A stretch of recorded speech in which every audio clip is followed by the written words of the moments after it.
ছোট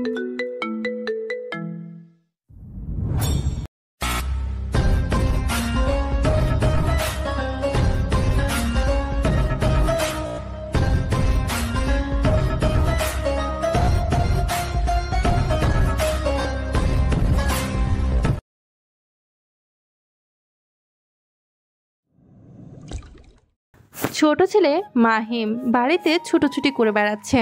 বয়স আর কত হবে, 9 বা 11 বছর। বাড়িতে ছোট্ট ছোট্ট একটা অনুষ্ঠান হচ্ছে, তাও সেটা বিয়ের। মাহিম এর জন্যই আনন্দ করছে, কারণ আজ তার নিজের বাবার বিয়ে। শুনতে অবাক হলেও এটাই ঠিক। মাহিমের বাবা আশরাফ শাহরিয়ার দ্বিতীয় বিয়ে করছেন। মাহিমের মা মাহিমকে জন্ম দিতে গিয়ে মারা গেছে। এতদিনে মাহিমের কথায় চিন্তা করে বিয়ে করেননি তার বাবা, কিন্তু অফিসে এক নারীর সাথে ভালোবাসার সম্পর্কে জড়িয়েছেন তিনি। পরিবার তাকে অনেকবার বিয়ের কথা বললেও তিনি বিয়ে করেননি, কিন্তু হঠাৎ তিনি বিয়ে করতে রাজি হয়েছে। এটা শুনে অবাক সাথে অনেক খুশি হয়েছে। মাহিম তো খুব আনন্দ করছে, কিন্তু সে বুঝেছে না সৎ মা আপন মায়ের মতো কখনো হয় না। আবার অনেক সময় সৎ মাও অনেক ভালো হয়, কারণ সবাই এক না। দেখতে দেখতে রাত হয়ে গেল, আশরাফ আর আশার বিয়ে হয়ে গেল। মাহিম তো নিজের মাকে পেয়ে খুব খুশি। সবাইকে বলে বেড়াচ্ছে যে তাদের মতো ওরও মা আছে, কিন্তু সে এখনো জানে না যে সৎ মা কখনো আপন মায়ের মতো হয় না। মাহিম অনেক দৌড়াদৌড়ি করে নিজের বাবার কাছে আসলো, এসে বাবাকে জড়িয়ে ধরলো। আব্বু, আমার নতুন মা কোথায়? আমি নতুন মায়ের কাছে যাব। তোমার নতুন মা তো রুমে, এখন যেতে হবে না, কাল সকালে যেও। না আব্বু, আমি এখনই যাব। আমার খুব ইচ্ছে করছে নতুন মায়ের কাছে যেতে। কতদিন আমি মায়ের কাছে যাই না। আমি আজ মায়ের কাছে যাব। ঠিক আছে মাহিম, চলো তাহলে। আশরাফ মাহিমকে নিয়ে রুমের মধ্যে প্রবেশ করলো। আশা বেগম সামনের দিকে তাকিয়ে দেখলো যে তার নতুন স্বামী প্রবেশ করে কিন্তু তার সাথে ছোট্ট বাচ্চা। আশা প্রথমবারে চিনে গেল, কারণ সে জানতো যে আশরাফ চৌধুরীর আগের পক্ষে একটি ছেলে আছে। মাহিম তার কাছে গেল। তুমি আজ থেকে আমার মা। জানো, আমি জন্মের পর থেকে আর আমি আমার মাকে কখনো দেখিনি, কিন্তু আজ থেকে তুমি আমার মা। হ্যাঁ মাহিম, আমি তোমার মা, আমার কাছে এসো। আশরার ডাক শুনে মাহিম তার কাছে গেল। মাহিমকে কাছে নিয়ে তাকে আদর করতে লাগলো। এটা দেখে আশরাফ চৌধুরী প্রাণ জড়িয়ে গেল। মাহিম আশাকে জড়িয়ে ধরে আছে। বেশ কিছু সময় পর সেখানে মাহিমের দাদি সেলিনা আসলেন। এসেই মাহিমকে বলল, মাহিম, তুমি আজ আমার সাথে ঘুমাবে? চলো। না, আজ আমি আমার নতুন মায়ের সাথে ঘুমাবো। তুমি নতুন মায়ের সাথে কাল ঘুমিও, আর আমার সাথে ঘুমাবে। না, আমি মাকে ছেড়ে কোথাও যাব না। মাহিম, দাদির কথা শোনো আর আমার সাথে চলো। মা, মাহিম যখন যেতে চাচ্ছি না, তাহলে আমাদের সাথেই থাক। সেটা বললে তো হবে না বৌমা। আর তোমাদের প্রথম রাত, নিজেদের মধ্যে পার্সোনাল সময় কাটাও। আমি মাহিমকে নিয়ে যাচ্ছি। দাদি, তুমি চলে যাও, আমি আমার মা বাবার সাথে ঘুমাবো। মাহিম, তুমি কিন্তু এবার বেশি বাড়াবাড়ি করছো। তুমি তোমার দাদির কথা শুনছো না। তোমার দাদি তোমার সাথে কিন্তু আরই করবে। মাহিম কি করবে সে বুঝতে পারল না। ছোট মানুষের এই সব কিছু বুঝবে না। মাহিম যেতে না চাইলেও তাড়াতাড়ি জোর করে নিয়ে গেল। মাহিম নিয়ে গেলে আশা বিছানা থেকে নেমে আশরাফ চৌধুরীকে সালাম করলো। আশরাফ চৌধুরী তাকে তুলে নিজের বুকে জড়িয়ে নিল। আমি কখনো ভাবতে পারিনি যে আমার জীবনে দ্বিতীয় কোনো নারী আসবে। তুমি আমার জীবনে আসার পর থেকে সব কিছু পাল্টে গেছে। তোমাকে আমি অসম্ভব ভালোবেসে ফেলেছি। তুমি আমাকে কখনো ছেড়ে যেও না। আমি তোমাকে কখনো ছেড়ে যাব না। আমিও তোমাকে অনেক ভালোবাসি, কিন্তু হ্যাঁ, আমাকে খুব বেশি বেশি ভালোবাসতে হবে। এটা নিয়ে তোমার চিন্তা করতে হবে না। তোমাকে এত ভালোবাসবো যে কিছুদিন পরে তুমি আমার সন্তানের মা হয়ে যাবে। যা দুষ্ট, এসব কি বলছো? আশরাফ আশাকে নিয়ে জড়িয়ে ধরে বিছানায় শুয়ে পড়ল। তারপর ড্রাগ মাফিয়া ওয়ার্ল্ড মাফিয়াদের মধ্যে কয়েকটি বিভাগ আছে, যার মধ্যে ড্রাগ মাফিয়া অন্যতম। ড্রাগ মাফিয়া সব সময় ড্রাগ নিয়ে বিজনেস করে থাকে। এক দেশ থেকে অন্য দেশে, বিভিন্ন দেশে নিজেদের ড্রাগ সরিয়ে দেয়। ড্রাগসের বিজনেস করে তারা অনেক অনেক বড়লোক হয়ে আছে। দেশের বড় বড় নেতারা এইসব ড্রাগসের বিজনেস করে থাকে। বেশিরভাগ দেশের ইন্টারপোল এই ড্রাগ মাফিয়ার কিংকে খুঁজে বেড়াচ্ছে, কিন্তু আজ পর্যন্ত তাকে কেউ দেখেনি বলে এখন পর্যন্ত কেউ তাকে খুঁজে বের করতে পারেনি। প্রতিটি দেশের ইন্টারপোল তাকে খুঁজে বেড়াচ্ছে, কিন্তু সে যে খুবই চঞ্চল ব্যক্তি, তাকে ধরাছোঁয়ার বাইরে। বস, সারা দেশে ইন্টারপোল অফিসাররা আপনাকে খুঁজে বেড়াচ্ছে। আমি হলাম অন্ধকার। অন্ধকারের মধ্যে যেমন কোনো ছায়াকে খুঁজে পাওয়া যায় না, তেমন আমাকে খুঁজে পাওয়া দুষ্কর। এটা ঠিক বলেছেন। আপনাকে তো আজ পর্যন্ত কেউ দেখেনি, তাহলে আপনাকে কে ধরবে? কিন্তু আপনি এমন ছদ্মবেশে কেন আছেন? ছদ্মবেশ মানুষকে অনেক কিছু দেয়। মানুষের নিশ্চিন্তে এই বেশে খুব সুন্দরভাবে সব কিছু পরিচালনা করতে পারে। বস, আজকের ডিল ইন্ডিয়া থেকে আমেরিকায় পাচার হবে। সেটা তো হবে, আর বাকিগুলোর কি খবর? বাকিগুলোর খবর চলে এসেছে। এইগুলো খুব ভালোভাবে পাচার হয়ে গেছে। গুড। আমি আর আমেরিকাতে থাকতে চাই না, আমাকে বাংলাদেশে যেতে হবে। বাংলাদেশে সবচেয়ে বেশি অন্যায় হয়। বাংলাদেশে অন্য একারদের শাস্তি খুবই নগ্ন, তাছাড়া সেখানকার মানুষ খুবই স্বার্থপর। তাই আমি আবার আমার নিজের জন্মভূমিতে ফিরে যেতে চাই। কিন্তু আপনি তো জানেন সেখানকার সরকার আপনার নামে ডেথ ওয়ারেন্ট জারি করেছে। তুমি হয়তো একটু আগের কথা ভুলে গেছো। সবাই ড্রাগ মাফিয়াকে চিনে, কিন্তু আমি নামক মানুষটাকে কেউ চিনে না। আমি মানুষের ফিরে থাকা এক ছায়া, যাকে খুঁজে পাওয়ার ক্ষমতা কারণ নেই। আচ্ছা ঠিক আছে বস, আপনার কথা মতোই সব করব। তো কবে যেতে চান বাংলাদেশে? তাড়াতাড়ি আমি বাংলাদেশে যেতে চাই। সেখানেই আমার বিজনেস ট্রান্সফার করব। এখান থেকে আর কয়েকটি ডিল ফাইনাল করলে আমার কাজ হয়ে যাবে। তারপর আমি বাংলাদেশে চলে যাব। ঠিক আছে বস। আর সুমনকে পাঠিয়ে দিস, তার সাথে আমার কিছু গুরুত্বপূর্ণ কথা আছে। আন্ডারওয়ার্ল্ডের মাফিয়াদের খবর জানতে সুমনকে প্রয়োজন আমার। ঠিক আছে মালিক। সেই লোকটি চলে গেল। তার ড্রাগ মাফিয়া নিজের রুমে বসে উচ্চস্বরে হাসতে লাগলো। সকালে সবার আগে মাহিম ঘুম থেকে উঠে নিজের বাবা মার রুমে আর সামনে চলে আসলো। তারপর দরজা ধাক্কা দিতে দিতে আব্বু আম্মু বলে ডাকতে লাগলো। সারা রাত আশরাফ ও আশা নিজেদের মাঝে গল্প করে ভোরবেলায় ঘুমিয়েছে। সেই সাত সকালে মাহিমের ডাক শুনে আশা বেগম বিরক্ত হয়ে উঠল। নিজের চোখ ডোলে হাম তুলে গিয়ে দরজা সিটকানি খুলে দিল। মাহিম তাড়াতাড়ি ভেতরে ঢুকে তার মাকে জড়িয়ে ধরল। আম্মু, তোমাকে আমি খুব মিস করতেছিলাম, তাই তাড়াতাড়ি ঘুম থেকে উঠে আমি তোমার কাছে চলে এসেছি। কিন্তু বাবা, তুমি এত সকালে কেন? এখনো তো সবাই ঘুমিয়ে আছে।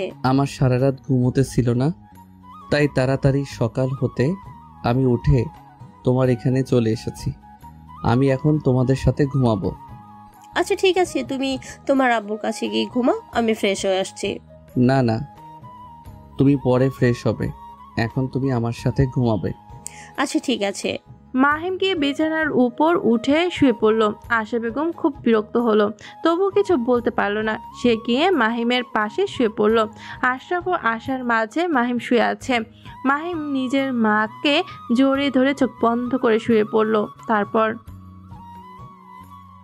আশরাফ সাহেব ঘুম ভেঙে যাওয়ায় দেখলো যে নিজে আর স্ত্রীর মাঝে শুয়ে আছে মাহিম। এটা দেখে তিনি বেশ অবাক হলো, তবে খুব খুশি হলো যে মাহিম নিজের মায়ের ভালোবাসা পাচ্ছে।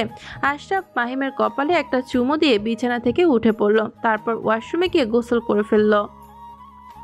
গোসল করে রুমে এসে দেখলো তার স্ত্রী ঘুম থেকে উঠে বিছানার উপর নিজের চুল ঠিক করছে। শুভ সকাল। শুভ সকাল মাহিম, কখন এসেছো এখানে? এই তো সকালে তুমি যখন ঘুমিয়েছিলে হঠাৎ দেখি দরজায় এসে ধাক্কাচ্ছে। আমি বাইরে এসে দেখি যে মাহিম, সে বলল নাকি আমাদের সাথে ঘুমাবে, তাই ভেতরে নিয়ে আসলাম। খুব ভালো করেছো। তুমি মা মারা ছেলে, কখনো মায়ের ভালোবাসা পাওনি, তাই তোমায় পেয়ে নিজের আপন মা ভাবছে। তুমি কখনো তাকে কষ্ট দিও না। আরে আমি মাহিমকে কখনো কষ্ট দিব না। হয়তো আমি মাহিমকে নিজের পেটে ধরিনি, কিন্তু আমার ছেলের মতো। আর আজ থেকে মাহিম আমার নিজের ছেলে। তুমি মাহিমকে নিয়ে চিন্তা করো না। আমি মাহিমকে তার নিজের মায়ের মতো আদর্শের যত্নে মমতা দিয়ে মানুষ করব। হ্যাঁ, তুমি পারবে। আচ্ছা, তুমি ফ্রেশ হয়ে এসো, আমি মাহিমকে ডেকে দিচ্ছি। আশা বেগম নিজের পোশাক নিয়ে ওয়াশরুমে চলে গেল, আর আশরাফ এসে মাহিমকে ডাকলো। মাহিম ঘুমু ঘুমু চোখে উঠে বসলো বিছানায়। কি হলো বাবা, তুমি এত সকালে আমাকে ডাকছো কেন? অনেক সকাল হয়েছে বাবা, এখন গিয়ে ফ্রেশ হয়ে নাও। তোমার নতুন মায়ের সাথে নাস্তা করতে হবে তো, তাই না? হ্যাঁ বাবা, তুমি ঠিক বলছো। আমি এখনই গিয়ে ফ্রেশ হয়ে আসছি আমার রুম থেকে। এটা বলেই মাহিম তার বাবার রুম থেকে দৌড়ে নিজের রুমে চলে গেল। মাহিম তার বাবার পাশে রুমে থাকে। আশরাফ শাহরিয়ার বাড়িতে তিনি, মাহিম আর তার মা আর একজন কাজের লোক থাকে। কাজের লোক উঠে নিজেকে কাজ শুরু করে দিয়েছে, আর মাহিমের দাদি সকাল সকাল উঠে সবাই বসে চা খাচ্ছে। এমন সময় সিঁড়ি বেয়ে মাহিম আর মাহিমের নতুন মা নিচে নেমে আসলো। আরে বৌমা, তোমার জন্য এত অপেক্ষা করতেছিলাম। তোমার হাতের চা খাবো বলে অনেক সময় বসেছিলাম, কিন্তু তুমি তো আর আসবে না, তাই আজকেও কাজের মাসির হাতে চা খেতে হচ্ছে। আরে আম্মা, আমার ভুল হয়ে গেছে, কিন্তু আগামীকাল থেকে আপনি আমার হাতের চা পাবেন। ঠিক আছে বৌমা, কিন্তু হ্যাঁ, আজ কিন্তু তোমার হাতের রান্না খাবো। মাহিমের আম্মুর হাতের রান্না তো খুবই সুস্বাদু ছিল। এখন দেখতে চাই আমি আমার ছেলের ছোট বউয়ের হাতের রান্না কতটা সুন্দর। নিজের শাশুড়ির মুখে নিজের সতীনের প্রশংসা শুনে আশা একটু খুবই বিরক্ত হলো, কিন্তু সেটা কাউকে বুঝতে দিল না। হাসি মুখে নিজের শাশুড়িকে বলল, শুধু তাই নয় মা, প্রত্যেক দিন আমি আপনার জন্য রান্না করব। আর আপনি তো খুব ইমপ্রেস হয়ে যাবেন যে আপনার ছেলের প্রথম বউয়ের হাতের রান্না ভুলেই যাবেন যে তার হাতের রান্না কতটা সুস্বাদু ছিল। ঠিক আছে বৌমা, তাহলে সেটা করার চেষ্টা করো। ওকে, তাছাড়া মা, আমি আর আজ থেকে অফিসে যাব না। কেন বৌমা? আজ থেকে আমি বাসাতেই থাকবো, আর সবসময় মাহিমকে এবং আপনাকে দেখে রাখবো। আর আমি চাই না মাহিম তার নিজের মার স্নেহ থেকে বঞ্চিত হোক। হ্যাঁ আম্মু, তোমার বৌমা একদম ঠিক কথা বলেছে। সে আজ থেকে আর অফিসে যাবে না, বাড়িতে থেকে মাহিমের দেখাশোনা করবে এবং তোমাদের সাথে সময় পার করবে। যাক, তুই এবার একটা কাজের কাজ করেছিস। সারাদিন তো অফিস নিয়ে পড়ে থাকিস, ছেলেটাকে তো আর সময় দিস না। তাছাড়া ছোটবেলা থেকে মায়ের আদর ভালোবাসা পায়নি, এখন হয়তো ছেলেটা একটু সুখী শান্তিতে থাকবে। তোমাদের কথা না শুনে আমি অনেক বড় ভুল করেছি, কিন্তু এখন আমি সেটা বুঝতে পারছি, তাই বিয়েটা করেই ফেললাম। হ্যাঁ, বিয়েটা করে খুব ভালো করেছিস, কিন্তু অনেক লেট করে ফেললে। তবে কোনো বড় কথা নয়, এখন আমার দাদু ভাই ভালো থাকলেই হয়। মাহিমের বাবা আর সেলিনা গল্প করতে লাগলো, আর আশা কিচেনে চলে গেল। কাজের মহিলাটি একটা একটা করে আশাকে সব কিছু বুঝিয়ে দিতে লাগলো। আশা রান্না করা না জানলেও সে আশরাফের সাথে সম্পর্ক জড়ানোর পর থেকে সব রান্না নিজের আয়ত্তে নিয়ে নিয়েছে। আশরাফকে নিজের বশে আনতে হলে সব কিছু করতে হবে। খাওয়ার টেবিলে বসে আছে মাহিম, আশরাফ ও তার দাদি, আর খাওয়ার পরিবেশন করতেছিল আশা। বৌমা, তুমিও আমাদের সাথে বসো, একসাথে সবাই খাবার খাই। আমরা খেতে বসেছি, আর তুমি দাঁড়িয়ে থাকলে কেমন দেখায় বলো তো? না মা, আপনার খেয়ে নিন, তারপর আমি খাচ্ছি। আপনার ছেলেকে অফিস থেকে বের করে দিয়ে তারপর না হয় খাবো। সেটা বললে হয়? সবাই একসাথে খেয়ে নেই, বসো। তাছাড়া নতুন বিয়ে করেছে, আর আজকে কেন আশরাফ অফিসে যাবে? আসলে আম্মু, আমার অফিসে অনেক কাজ পড়ে গেছে এই দুদিন, তাই আমাকে যেতে হবে।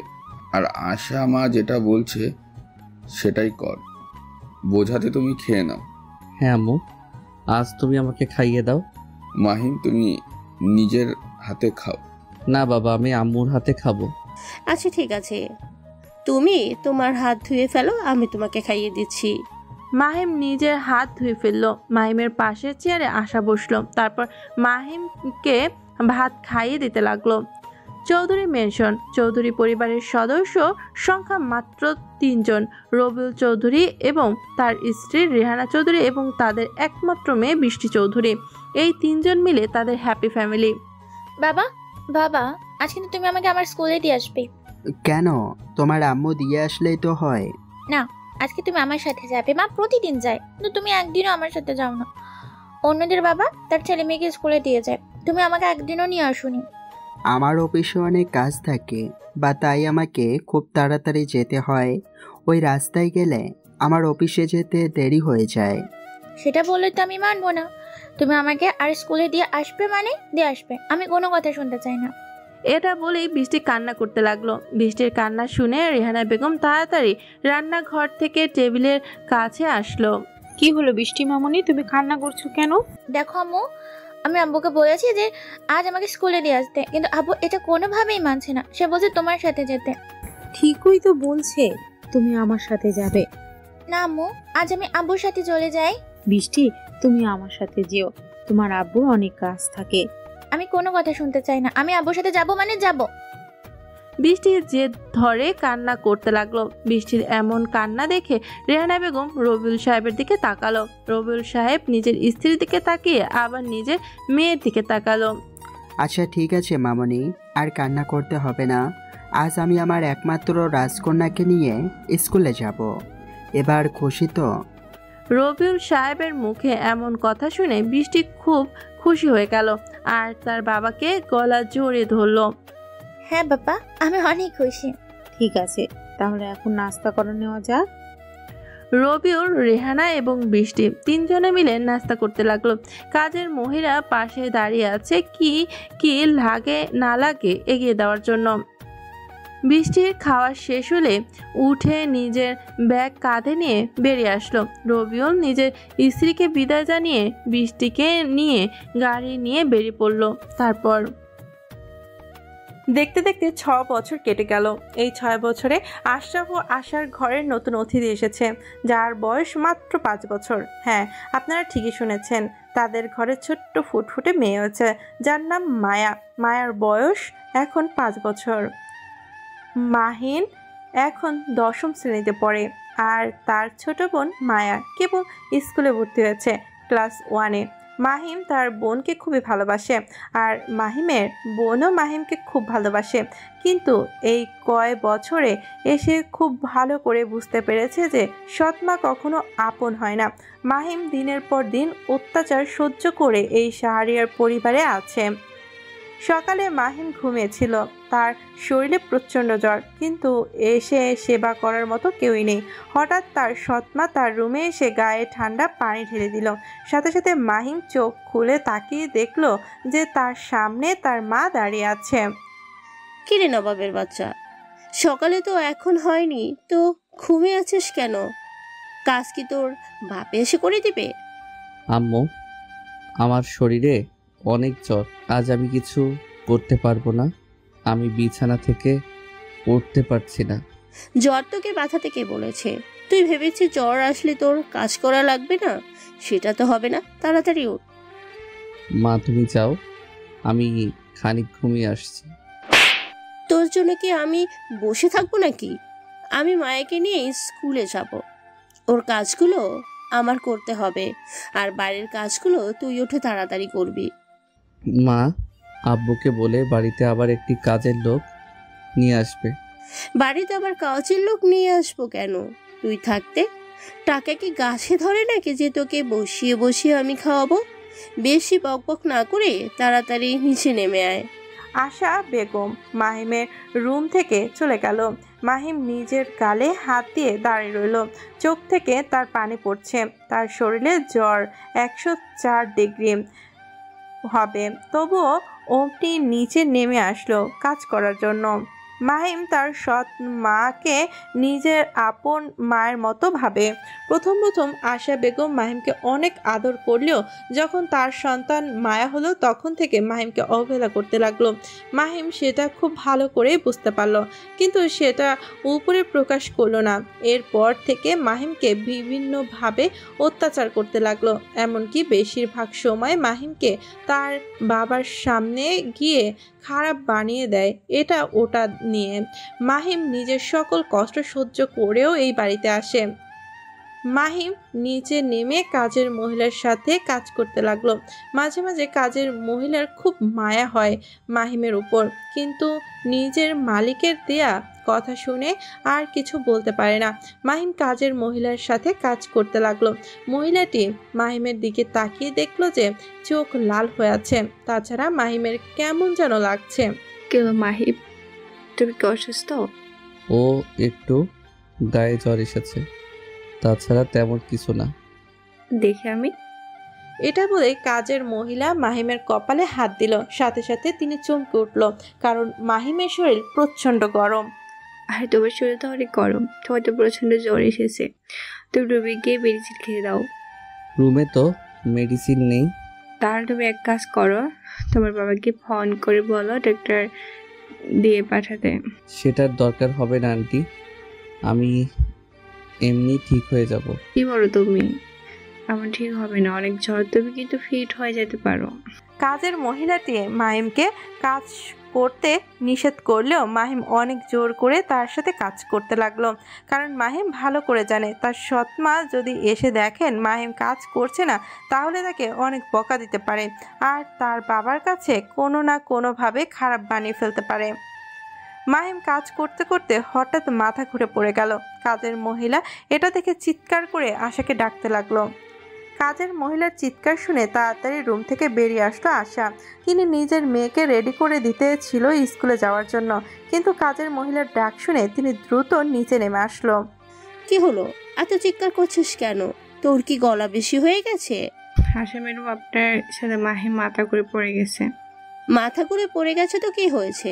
মাথায় একটু পানি দে, তাহলে জ্ঞান ফিরে পাবে। ম্যাডাম, আপনার ছেলের শরীরে অনেক জ্বর, আমার মনে হয় তাকে এখনই ডাক্তারের কাছে নিয়ে যাওয়া লাগবে। প্রথমত মাহিম আমার ছেলে না, তাছাড়া ওর জন্য আমার স্বামী টাকা ইনকাম করে না। তার থেকে বরং তুই ওকে জ্ঞান ফিরিয়ে ওর রুমে নিয়ে আয়। এমন সময় সেখানে মায়া উপস্থিত হলো। মা, মা, মাহিম ভাইয়ার কি হয়েছে? মায়া, তুমি রুমে যাও, মাহিমের কিছু হয়নি, তুমি খাবার টেবিলে বসো। না, তুমি আগে বলো আমার মাহিম ভাইয়ের কি হয়েছে। এটা বলেই মায়া মাহিমের মাথার কাছে বসলো, তারপর মাহিমকে ডাকতে লাগলো। ভাইয়া, ভাইয়া, কি হয়েছে তোমার? তুমি চোখ খোলো, দেখো, তুমি কিন্তু চোখ না খুললে আমি কিন্তু কেঁদে দিব ভাইয়া। মায়া মাহিম অনেক ডাকলো, কিন্তু তবুও মাহিম চোখ খুলল না। এটা দেখে মায়া কান্না করে দিল। আশা বেগম তো খুব রেগে গেল। রেগে গিয়ে সে নিজের মেয়ের হাত ধরে দাঁড় করালো। তোমাকে বলছি না এর সাথে মিশবে না, তবুও কেন ওর সাথে গিয়ে বসলে? তোমার সাহস কিন্তু দিন দিন বেড়ে চলেছে। আশা মায়াকে রাগ করে সেখানে থেকে তুলে নিয়ে যেতে লাগলো, কিন্তু মায়া কোনো মতে সেখান থেকে যেতে চাইল না। তবুও তাকে জোর করে নিয়ে গেল। আর আশা বেগম যাওয়ার সময় মহিলাকে বলে গেলেন, ওর রুমে গিয়ে একটু রেখে আয় আর তাড়াতাড়ি খাবারের ব্যবস্থা কর। আমি আমার মেয়েকে নিয়ে এখন স্কুলে বের হব। ঠিক আছে ম্যাম। আশা চলে গেলে মাহিমকে কোনো মতে ধরে তার রুমে নিয়ে গেল। ডাক্তারের কাছে তো নিয়ে যেতে পারবে না, এর জন্য কাজের মহিলাটি কিচেনে এসে বাটিতে জল ও তেনা নিয়ে আবার মাহিমের রুমে নিয়ে আসলো। তারপর তেনা ভিজে মাহিমের মাথায় জলপট্টি দিতে লাগলো। মাহিম তো শীতে প্রচুর কাঁপছে। মাহিমের দাদি 2 বছর হলো বিছানায় পড়ে আছে, তাই তিনি মাহিমের কোনো খোঁজ খবর নিতে পারে না।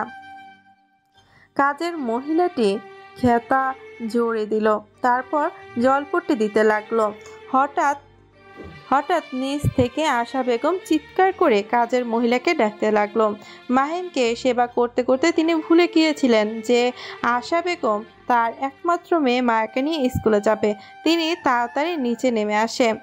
কিরে, তুই আমার মেয়ের ছোট খাবার রেডি না করে ওই চাকরের রুমে কি করছিস?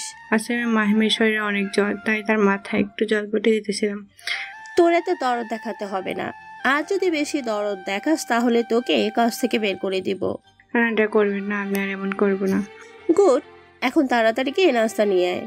কাজের মহিলা কিচেন থেকে নাস্তা নিয়ে সে টেবিলের উপর রাখলো। আশা মায়াকে নাস্তা করিয়ে নিজেও নাস্তা করে নিল। তারপর তিনি মায়াকে নিয়ে বাড়ি থেকে বেরিয়ে গেল স্কুলের উদ্দেশ্যে। এদিকে কাজের মহিলা আশা বেগমকে চলে যেতে দেখে কিছু খাবার নিয়ে মাহিমের রুমে প্রবেশ করলো। তারপর মাহিমকে কিছু খাবার খাইয়ে দিল। ঘুমন্ত অবস্থায় মা করে ডাকছে। তারপর 1 সপ্তাহ পর আশরাফ বাসায় ফিরে আসলো। 1 মাসের জন্য বিজনেসের কাজে দেশের বাইরে গিয়েছিল, আর আজ বাসায় ফিরে এসেছে আশরাফ। বাসায় আসার সাথে সাথে মায়া ধরে তার বাবার কোলে উঠল। বাবা, তুমি আজ অনেক দিন পর আসলে, আমি তোমাকে খুব মিস করেছি। আমিও তোমাকে খুব মিস করছি মাই প্রিন্সেস। তোমার আম্মু কোথায়? আম্মু তো রুমে। আর তোমার ভাইয়া? ভাইয়া তো নিজের রুমে শুয়ে আছে। ভাইয়ার তো আজ অনেক দিন ধরে খুব জ্বর, কমছেই না। কি বলো তুমি? তোমার আম্মু ডাক্তার দেখায়নি? আম্মু তো ভাইয়াকে। মায়া আর কিছু বলার আগেই আশা বেগম চলে আসলো। মায়াকে কিছু বলতে না দিয়ে তিনি নিজেই বলল, আরে তোমার তো আরো 15 দিন পরে আসার কথা ছিল, আর চলে আসলে যে? কাজ শেষ হয়ে গেল তাই চলে আসলাম, আর তোমাকে সারপ্রাইজ দিব বলেই তোমাকে কিছু জানাইনি। এখন বলো মাহিমের জল কিভাবে লাগলো? আর বলো না, সেদিন বৃষ্টি হয়েছিল আর তোমার ছেলে সারা রাত দিন ভিজেছে, এই জন্য জ্বর বেঁধে গেছে। তাই বলে তুমি ডাক্তারের কাছে নিয়ে যাবে না? হ্যাঁ, ডাক্তারের কাছে নিয়ে গিয়েছিলাম, এখন প্রায় সুস্থ। আচ্ছা ঠিক আছে, তুমি ব্যাগগুলো নিয়ে যাওয়ার ব্যবস্থা করো, আমি মাহিমের রুম থেকে আসছি। আরে তুমি কেবল আসলে, এখন ফ্রেশ হয়ে একটু রেস্ট নাও, পরে না হয় মাহিমের রুমে যেও। না, আমি এখনই আমার ছেলের রুমে যাচ্ছি। এটা বলেই আশরাফ মায়াকে কোলে তুলে নিয়ে মাহিমের রুমের দিকে গেল। আশা বেগম তো খুব বিরক্ত হলো, সাথে কিছুটা রেগে গেল। আশরাফ মাহিমের রুমে ঢুকে দেখলো যে মাহিম ঘুমিয়ে আছে। আশরাফ এসে মাহিমের মাথার কাছে বসলো, তারপর মাথায় হাত বুলিয়ে দিল। এমন সময় মাহিম চোখ খুলে তাকিয়ে দেখলো যে তার সামনে তার বাবা বসে আছে। কখন আসলে তুমি বাবা? এই তো কিছু সময় আগে। কিন্তু তুই বৃষ্টিতে ভিজে জ্বর বাঁধিয়েছিস কেন? তোর মা তো তোকে অনেক নিষেধ করেছে, তারপরও। মাহিম বুঝে গেল যে তার বাবা বাড়িতে আসার সাথে সাথে তার মা তার বাবাকে মিথ্যে কথা বলেছে। বাবা বৃষ্টিতে খুব ভিজতে ইচ্ছে করছিল, এই জন্য ভাবছিলাম জ্বর ঠান্ডা লাগবে না, কিন্তু তাও লেগে গেছে। মেডিসিন ঠিকঠাক খাচ্ছিস তো? হ্যাঁ বাবা, আমি মেডিসিন খাচ্ছি। তুমি তো অনেক জার্নি করে আসলে, এখন নিজের রুমে গিয়ে রেস্ট নাও। আচ্ছা ঠিক আছে, কোনো সমস্যা হলে আমাকে বলবে। আশরাফ চলে গেল, কিন্তু মায়া মাহিমের রুমে থেকে গেল। ভাইয়া, তুমি সকালে কিছু খেয়েছো? এই পাগলি, খেয়েছি। তুমি কিন্তু তোমার বোনের কাছে মিথ্যে কথা বলছো। আরে খেয়েছি তো, কাজের মাসি আমাকে খাবার দিয়ে গেছে। এটা বলেই মায়া নিজের কাছে থাকা বিস্কুটের প্যাকেট মাহিমের কাছে দিল। এটা তোমার কাছেই রাখো, যখন তোমার খিদে লাগবে এটা খেয়ে নিও। আরে পাগলি বোন, এটা লাগবে না, আমার খিদে লাগবে না, তুই নিয়ে যা। আমি তোমাকে যেটা বললাম সেটা করো না, না হলে কিন্তু আমি খুব রেগে যাব। মাহিম নিজের বোনের মিছে রাগ দেখে মুচকে হাসলো, তারপর বিস্কুটের প্যাকেটে নিয়ে মাথার কাছে রেখে দিল। এবার খুশি তো? হ্যাঁ ভাইয়া, খুব খুশি। এটা বলেই মায়া মাহিমের কপালে একটা চুমু এঁকে দিল, তারপর মাথায় কিছু সময় হাত বুলিয়ে দিল। রাতে ডিনার টেবিলে বসে আছে মাহিম ও তার মা, বাবা ও বোন। কাজের মাসি সবাইকে খেতে দিচ্ছে। এমন সময় আশরাফ মাহিমকে প্রশ্ন করলো, মাহিম, তোমার পড়াশোনা কেমন চলছে? অনেক ভালো চলছে বাবা, কিন্তু আমার একটা ল্যাপটপ লাগবে। ল্যাপটপ দিয়ে কি হবে মাহিম? আসলে বাবা, তুমি জানোই তো আমি কম্পিউটার সায়েন্সের নিয়ে পড়াশোনা করছি, আর এখন আমার কম্পিউটার শেখার প্রয়োজন, তাই ল্যাপটপ প্রয়োজন। আচ্ছা ঠিক আছে, কাল আমার সাথে গিয়ে তোর পছন্দ মতো ল্যাপটপ নিয়ে নিস। ঠিক আছে বাবা। বলেছিলাম যে মাহিম তো এখনো এসএসসি পাস করতে পারলো না, এখনই ল্যাপটপ কিনে দিলে কি হবে? আরে আশা, মাহিম কম্পিউটার সায়েন্স নিয়ে পড়ছে তো এখন, তাই ল্যাপটপের প্রয়োজন হবে। কত প্রয়োজনীয় কাজ। আশা বেগম মাহিমের দিকে চোখ গরম করে তাকালো। এটা দেখে মাথা নিচু করে নিল। খাওয়া দাওয়া শেষ করে যে যার রুমে চলে গেল।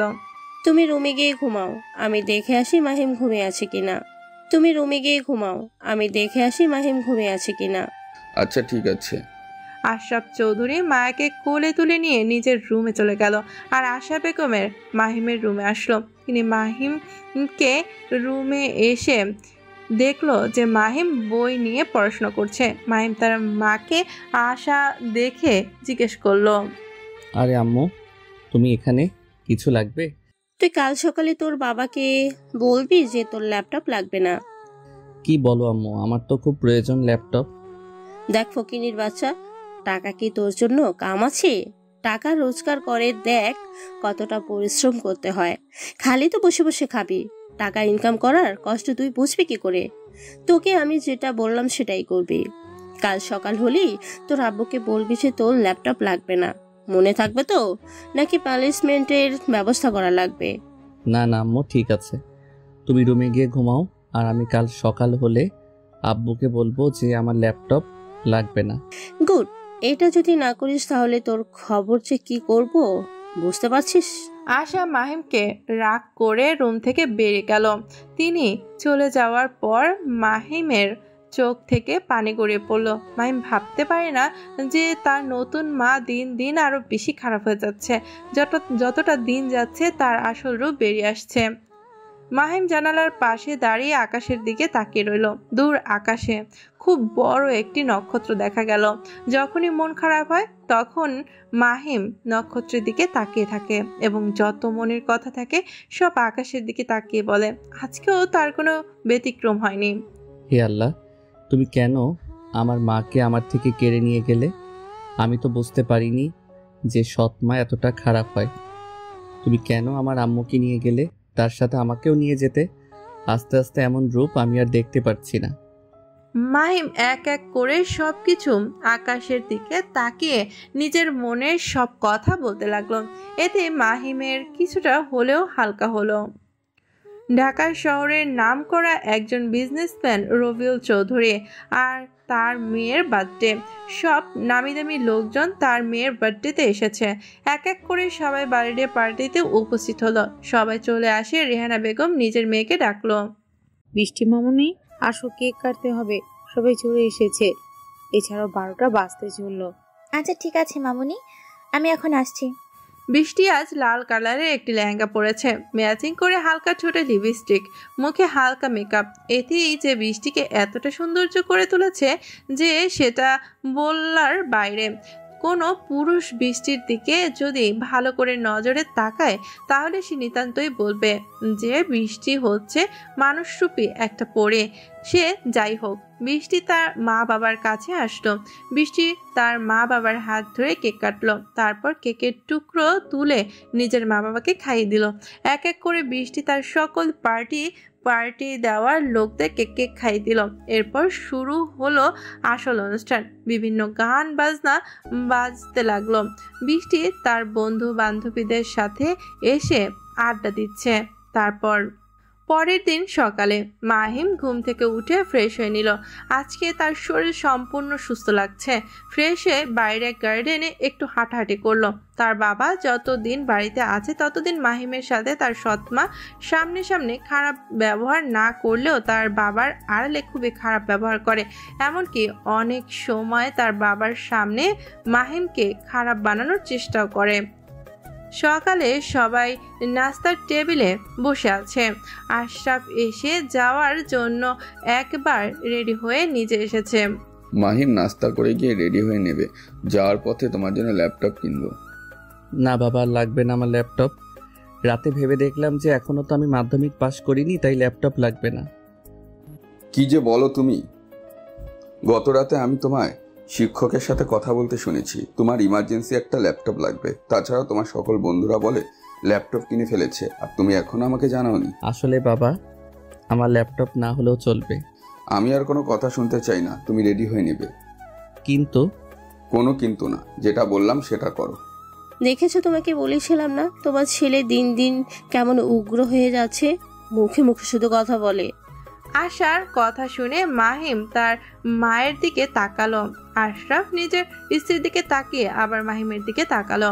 তোমার বাবা যেটা বলেছে সেটাই করো, মুখে মুখে এত কথা বলো কেন? দিন দিন খুব খারাপ হয়ে যাচ্ছে মাহিম। আশা বেগমের কথা শুনে মাহিম বেশ অবাক হলো। সে খুব ভালো করে বুঝতে পারছে যে তিনি তার বাবার সামনে ভালো হতে চাইছেন। সবাই নাস্তা করে নিল। মাহিম রেডি হয়ে তার বাবার সাথে বাড়ি থেকে বেরিয়ে গেল। আশরাফ সাহেব নিজের অফিসের কাজগুলো ম্যানেজারকে বুঝিয়ে দিয়ে নিউ মার্কেটে চলে আসলো। তারপর খুব দামি একটি ল্যাপটপ মাহিমকে কিনে দিল। তারপর তিনি মাহিমকে একটি গাড়িতে তুলে দিল। মাহিম নিজের বাসায় চলে আসলো। মাহিম বাড়িতে এসে নিজের ল্যাপটপ নিয়ে সেটিংগুলো ঠিক করতেছিল।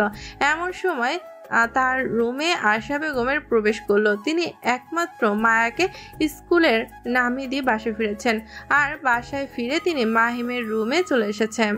দেখি নবাব দাদা কত টাকা নষ্ট করে আসলো। মাহিমের তার মায়ের কথা শুনে কিছু বলল না, কিন্তু মাহিমের মা চিৎকার করে উঠল, ওরে মারে, হারাম দাদা করছে কি? দেখে তো মনে হচ্ছে অনেক দামি ল্যাপটপ। আল্লাহ জানে কত টাকা নষ্ট করে এসেছিস। বাবাকে দেখলে এটা ওটা কিনতে মনে বলে কেন? একটু কম দামিটা কিনলে কেমন হতো? আসলে আম্মু আব্বুই আমাকে এটা পছন্দ করে দিয়েছে, আমি তো এটা নিতে চাইনি। আমি তোর সব কথা বুঝি। এটা ওটা বলে নিজের বাবাকে ফাঁসিয়ে দামি ল্যাপটপ কিনে এখন বেশি ভাব নিস। তুমি ভুল বুঝছো মা। হ্যাঁ, আমি তো সবসময় ভুলই বুঝি, আর যত সঠিক তুই বুঝিস। এখন বেশি বকবক না করে নিচে গিয়ে খাবারের থালা বাসনগুলো পরিষ্কার কর। কিন্তু মা, আমার একটু দরকারি কাজ আছে, কাজটি শেষ করে আমি তোমার কাজগুলো করে দিচ্ছি। তোর কাজ রেখে আগে আমার কাজ কর, তাহলে খুব খারাপ হয়ে যাবে। ঠিক আছে, আমি ল্যাপটপ বন্ধ করে আসছি, তুমি যাও। তাড়াতাড়ি আয়। আশা বেগম মাহিমের রুম থেকে চলে গেল, আর মাহিম নিজে ল্যাপটপ বন্ধ করে নিচে এসে বাড়ির কাজগুলো করতে লাগলো। তারপর আজ কয়েকদিন পর মাহিম তার স্কুলে এসেছে। স্কুলটি হলো তার জেলের ভিতর সব থেকে বড় border guard public school and college. এখানে মাহিম 10ম শ্রেণী পর্যন্ত কম্পিউটার সায়েন্স নিয়ে পড়াশোনা করছে। ক্লাসের টপ স্টুডেন্ট হলো মাহিম। কম্পিউটার নিয়ে এত বুঝে যে স্যারেরা পর্যন্ত তার প্রশংসা করে।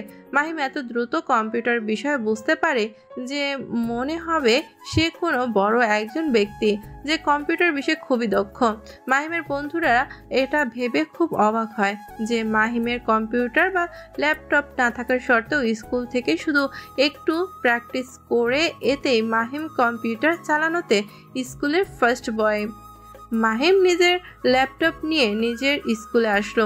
স্কুলে এসে দেখলো যে তার বন্ধুরা মাঠে বসে গল্প করছে। মাহিম তাদের কাছে আসলো। কিরে, কেমন আছিস তোরা? 4 জন গল্প করতেছিল। এমন সময় মাহিমে তাদের মাঝে আসলো। মাহিমের কণ্ঠ শুনে সবাই তার দিকে তাকালো। তারা এমন ভাবে তাকিয়ে আছে যেন তারা ভূত দেখছে। কিরে, তোরা এইভাবে তাকিয়ে আছিস কেন? ভাই, আমরা কোনো ভূত দেখছি না তো, নাকি আমরা মাহিমকে দেখতে পারছি? একটু দাঁড়া, আমি বুঝিয়ে দিচ্ছি যে তোরা মাহিমকে দেখেছিস না মাহিমের ভূতকে দেখেছিস। এটা বলে সবাইকে খুব জোরে চিমটি কাটলো। এটা দেখে সবাই চিৎকার করে উঠলো, আরে ভাই, এত জোরে কেউ চিমটি কাটে? আমার তো খুব জ্বালা করছে। মাহিমের এক বান্ধবী যার নাম জান্নাত, সে বলল, তোরাই তো বলিস যে মাহিম না, মাহিমের ভূত আছে, বিশ্বাস করতে পারছিস না, তাই আমি একটু বিশ্বাস করিয়ে দিলাম। সে যাই হোক, তুই এতদিন আসিস না কেন? কোথায় ছিলি? তোর মা এখনো তোর উপর অত্যাচার করছে। মায়ের কথা বাদ দে, এমনিতে একটু অসুস্থ ছিলাম তাই আসতে পারিনি। কেন, তোর কি হয়েছে? তুই আমাকে ফোন দিয়ে জানাসনি কেন? রুহি বলল, আরে সেটার কথা বাদ দে, তোদের তো আসল কথাই বলা হয়নি। গতকাল আমি আব্বুর সাথে গিয়ে নতুন একটা ল্যাপটপ কিনেছি। তাই নাকি? শেষ পর্যন্ত তাহলে তুইও কম্পিউটার কিনে ফেল, এটা ভালোই হয়েছে। তো দেখি কি ল্যাপটপ কিনলে।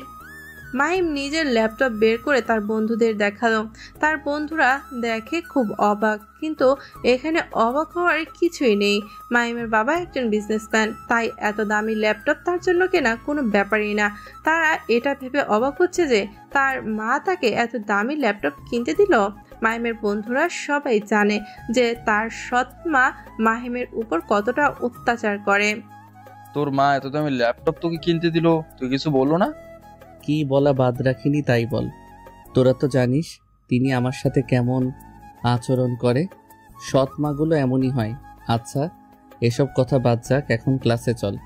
ওরা তো কয়েকদিন ক্লাস করে আমার থেকে অনেক এগিয়ে গিয়েছিস।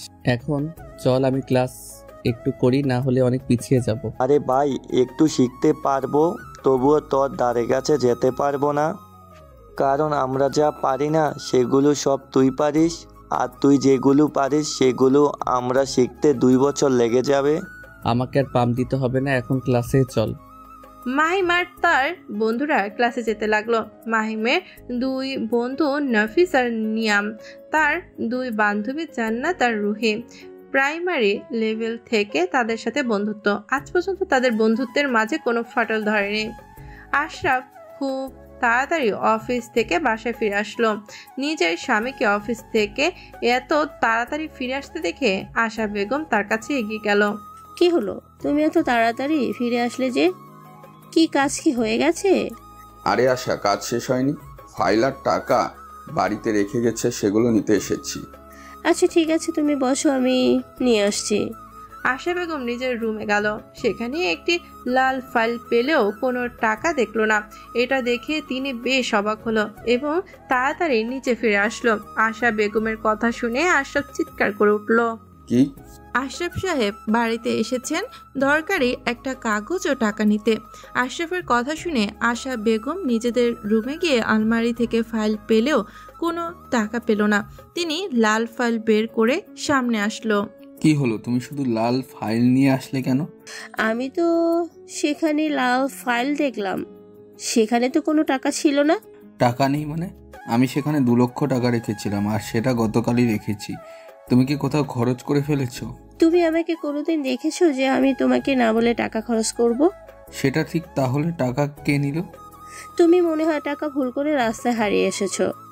না আশা, আমার স্পষ্ট মনে আছে যে আমি টাকা আলমারিতে রেখেছিলাম। তাহলে কি টাকাগুলো মাহিম নিয়েছে? কি বলছো আশা? একটু বুঝে শুনে বলবে তো, আমাকে না বলে টাকা কেন নিবে? আসলে তুমি খারাপভাবে নিও না। আমি আজ সকালে তুমি চলে যাওয়ার পর মাহিমকে বলেছিলাম আলমারি থেকে একটা পোশাক বের করে নিয়ে আসতে, আর তখনই হয়তো মাহিম। মুখ সামলে কথা বলো। মাহিম কখনোই কাজ করতেই পারে না। তুমি যাই বলো না কেন, আমার তো মাহিমের উপরেই সন্দেহ হচ্ছে। কতগুলো টাকা দেখে হয়তো মাহিমের লোভ হয়েছে। ব্যাস, আর একটাও কথা শুনতে চাই না। এতগুলো টাকা দেখে যে কারোর এই লোভ লেগে যেতে পারে। তার থেকে তুমি বরং মাহিমের ঘর চেক করে দেখো। মাহিমের ঘর চেক করা লাগবে না, আমার পুরো বিশ্বাস আছে আমার ছেলে এমন কাজ করতেই পারে না। আমার তো বিশ্বাস আছে, কিন্তু তবুও একবার চেক করে দেখা ভালো। আচ্ছা ঠিক আছে, তুমি যখন বলছো তাহলে চলো। আশরাফ ও আশা বেগম মাহিমের রুমের দিকে গেল। মাহিমের রুমে গিয়ে আশরাফ মাহিমের পড়ার টেবিল দেখলো। পড়ার টেবিলের বইয়ের এক সাইডে একটা কাগজে মোড়ানো কিছু দেখতে পেল। আশরাফ সেটা হাতে নিয়ে খুলে যেটা দেখলো, সে কখনোই সেটা ভাবতেই পারেনি, কারণ সে কাগজে মোড়ানো ছিল তার 2 লক্ষ টাকা। আশরাফের আড়ালে আশা বেগম মুচকে হাসলো, তারপর তার কাছে এগিয়ে আসলো। দেখলে তো তোমার ছেলে দিন দিন কতটা খারাপ হয়ে যাচ্ছে, আজকাল টাকাও চুরি করেছে। আমি ভাবতে পারছি না, আমার আদরের ছেলে দিন দিন বেহায়া হয়ে যাচ্ছে। আমার মনে হয় তোমার ছেলে কোনো খারাপ কিছুর পাল্লায় পড়েছে, আর এখন থেকে শাসন না করলে দিন দিন আরো বেশি খারাপ হয়ে যাবে। আশা বেগম আশরাফের মনে মাহিমের নামে যতটুকু পারে বিষ ঢুকাতে লাগলো। মাহিমের নামে এত এত খারাপ কথা শুনে আশরাফ প্রচণ্ড রেগে গেল এবং সে অফিসে না গিয়ে বাড়িতে অপেক্ষা করতে লাগলো মাহিনের আসার জন্য। মাহিম পরপর সবগুলো ক্লাস করলো, তারপর তার বন্ধুদের সাথে করে বেরিয়ে আসলো। দোস্ত চল, আজ আমরা ঘুরতে যাই, অনেকদিন হলো একসাথে ঘোরাঘুরি হয় না। না রে দোস্ত, আজকে আর কোথাও যাব না, এমনিতে অনেক লেট হয়ে গেছে। আজকে আমাকে বাসায় যেতে হবে। আরে ভাই, আর 1 সপ্তাহ পর স্কুলে আসলি, আজ সুযোগ পেয়েছি, চল আমরা ঘুরতে যাই। তোরা তো জানিস আমার যদি একটু লেট হয় তাহলে আমার মা আমার কি অবস্থা করবে। সেটা তো খুব ভালো করেই জানি। আচ্ছা ঠিক আছে, আজ তুই বাসায় যা, অন্য কোনো দিন ক্লাস ফাঁকি দিয়ে ঘুরতে যাব আগের মতো। এই কথাটা নাফিস একদম ঠিক বলেছে। আমি বাসায় যাচ্ছি, আর তোরা নিব্বা নিব্বি ঘুরতে যা। দেখ মাহিম, ভালো হচ্ছে না কিন্তু। কেন? তোরা যখন প্রেম করিস তখন কিছু হয় না, আর আমি বললেই দোষ? এখন আমাদের পেছনে না লেগে তুই বাসা যা। ওকে। বন্ধু বান্ধবীর থেকে বিদায় নিয়ে নিজের বাসার দিকে গেল। ড্রয়িং রুমে বসে আছে আশরাফ। তিনি প্রচণ্ড রেগে আছে। তার আর পাশে দাঁড়িয়ে আছে আশা। সে একের পর এক মাহিমের নামে নালিশ করে যাচ্ছে। অনেক কষ্ট পাবে বলে আমি তোমাকে এখন পর্যন্ত বলিনি। মাহিমকে আমি একদিন টাকা দেইনি বলে সে আমার দিকে এমনভাবে রুখে এসেছিল যেন সে আমাকে মারবে। আবার মাঝে মাঝে আমার উপর খুব চিৎকার করতো। আমি তোমাকে বলে দিব বলে ভয় দেখালে সে আমাকে মারার ভয় দেখাতো। তুমি আমাকে এইসব আগে বলনি কেন? তুমি বলনি বলে আজ ওর এত সাহস বেড়ে যাচ্ছে। মাহিম তো আমার নিজের ছেলে। আমি চাইনি যে তুমি ওকে মারবো বা গালাগালি দাও। আজ হারামির বাচ্চা বাড়িতে আসুক, তারপর ওর একদিন কি আমার একদিন। তুমি রাগের মাথায় এমন কিছু করো না যাতে পরে আফসোস করতে হয়। মাহিমকে তুমি ভালো মতো বুঝিও। না না, আজকে ওর একদিন কি আমার একদিন। ওর সাহস হলো কি করে তোমার সাথে খারাপ ব্যবহার করা? মাহিম যখন বাড়ির গেটের সামনে এসে দাঁড়িয়েছিল তখন ভেতর থেকে তার মা বাবার কথা শুনতে পারল। মাহিম বুঝতে পারল যে তার মা সৎমা তার বাবার কানে বিষ ঢেলেছে। আজ তার পরিণাম খুব বেশি সে ভালো করে বুঝতে পারল। মাহিম কথাগুলো শুনে বাড়ির ভেতরে প্রবেশ করলো। মাহিমকে দেখে আশরাফ চিৎকার করে তাকে ডাকলো। নিজের বাবার চিৎকার শুনে মাহিম সেখানে দাঁড়িয়ে গেল। আশরাফ সোফা থেকে উঠে মাহিমের কাছে গেল। গিয়ে কোনো কথা ছাড়াই মাহিমকে পরপর কয়েকটা থাপ্পড় মারল। থাপ্পড়গুলো এত জোরে মেরেছে যে মাহিমের মাথা চক্কর দিয়ে উঠল। মাহিমের গাল দুটো লাল হয়ে গেছে। গালে হাত দিয়ে মাহিম দাঁড়িয়ে আছে মাথা নিচু করে। মাহিমের গাল দুটো প্রচণ্ড ব্যথা করছে। আব্বু, তুমি আমাকে মারলে? এটা বলল আর সাথে সাথে মাহিমের চোখ দিয়ে পানি গড়িয়ে পড়ল। দিনে দিন তোমার যে অধপতন হচ্ছে, তোমাকে শাসন না করলে তুমি আরো বেহায়া হয়ে যাবে। আমি কি করেছি আব্বু যে তুমি আমাকে মারলে? তুমি তোমার মায়ের সাথে এত খারাপ ব্যবহার কেন করো? টাকা না দিলে তার গায়ে হাত তুলতে কেন চাও? নিজের বাবার মুখে এমন অপ্রত্যাশিত কথা শুনে মাহিম অবাক হয়ে গেল। মাহিম অবাক হয়ে তার বাবার দিকে তাকায়। সে বুঝতে পারল যে তার সৎমা তার বাবার কানে টাকা নিয়ে কিছু বলেছে। তুমি কোনো কারণে আমার ঘর থেকে 2 লক্ষ টাকা চুরি করেছিলে? আমি তোমার ঘর থেকে 2 লক্ষ টাকা চুরি করব কেন আব্বু? আমি কোনো টাকা চুরি করিনি। আবার মিথ্যা কথা কেন বলছো? আমি নিজে তোমার ঘরে তল্লাশি করে এই 2 লক্ষ টাকার বান্ডিল পেয়েছি, যেটা আমার আলমারি থেকে হারিয়ে গিয়েছে। বলেই টাকার বান্ডিল দুটো মাহিমের মুখের উপর ছুঁড়ে মারল। মাহিম সাথে সাথে চোখ বন্ধ করে ফেলল। তোর যদি টাকাই লাগে তাহলে আমাকে বলতি। তুই কেন আমাকে না বলে আমার আলমারি থেকে টাকা চুরি করতে গেলি?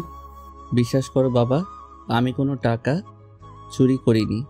মাহিম, তুমি তোমার বাবার মুখে মুখে এত কথা বলছো কেন?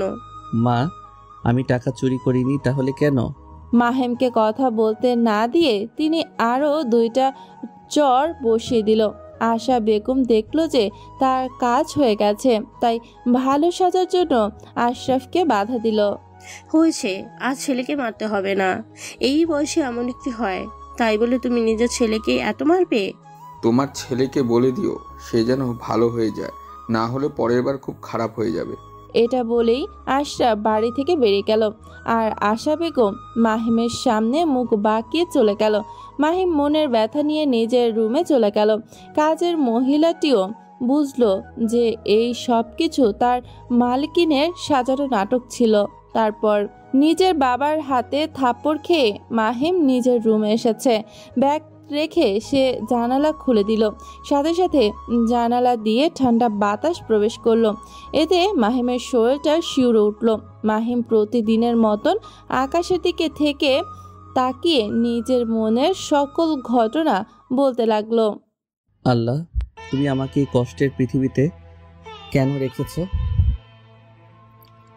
আমার মায়ের মতন তুমি আমাকেও নিয়ে যাও তোমার কাছে। আমার আর এইসব সহ্য হচ্ছে না।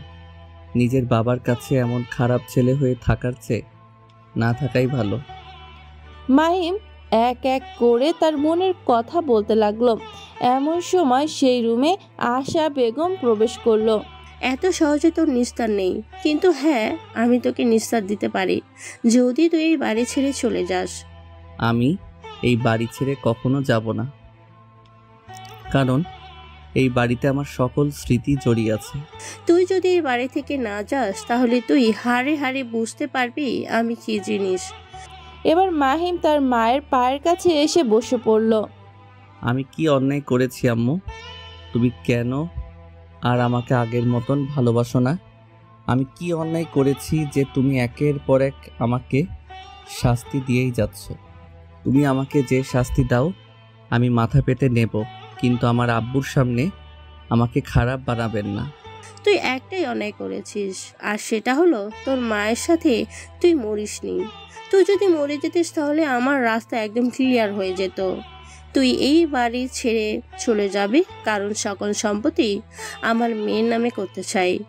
তুমি চাইলে আমি সব সম্পত্তি মায়ার নামে লিখে দিব, তবু আমাকে এই বাড়িতে একটু আশ্রয় দাও। আমাকে সেটা বললে তো মানবো না। ভালোই ভালোই বলছি তুই এই বাড়ি থেকে বেরিয়ে যাবি, না হলে এর থেকেও খারাপ অবস্থা করব তোর। এখন দেখবি তোর বাবা তোকে নিজে ঘাড় ধাক্কা দিয়ে বের করে দিবে। আমার যতই কষ্ট হোক না কেন আমি এই বাড়ি থেকে যাচ্ছি না। আমি তোমাকে অনেক ভালোবাসি মা, প্লিজ তুমি আমার সাথে এমন কইরো না। ভালোবাসা মাই ফুট। এটা বলেই আশা বেগম রুম থেকে বেরিয়ে গেল। মাহিম বসা অবস্থায় মাথা নিচু করে কান্না করতে লাগলো। এক সপ্তাহ পর মাহিমের বাবা মাহিমের সাথে তেমন আর আগের মতন কথা বলে না। মাহিম অনেকবার নিজের বাবার সাথে কথা বলতে চেয়েছে, কিন্তু পারেনি। প্রতিবারই মাহিমের পাশ কাটিয়ে চলে গেছে। এই সব কিছু মায়ের কোনোভাবে সহ্য করতে পারছে না। মাহিম অনেকবার নিজের বাবার কাছে ক্ষমা চেয়েছে, কিন্তু প্রতিবারই তিনি মাহিমকে এড়িয়ে চলেছে। মাহিম নিজের রুমে মন খারাপ করে বসেছিল।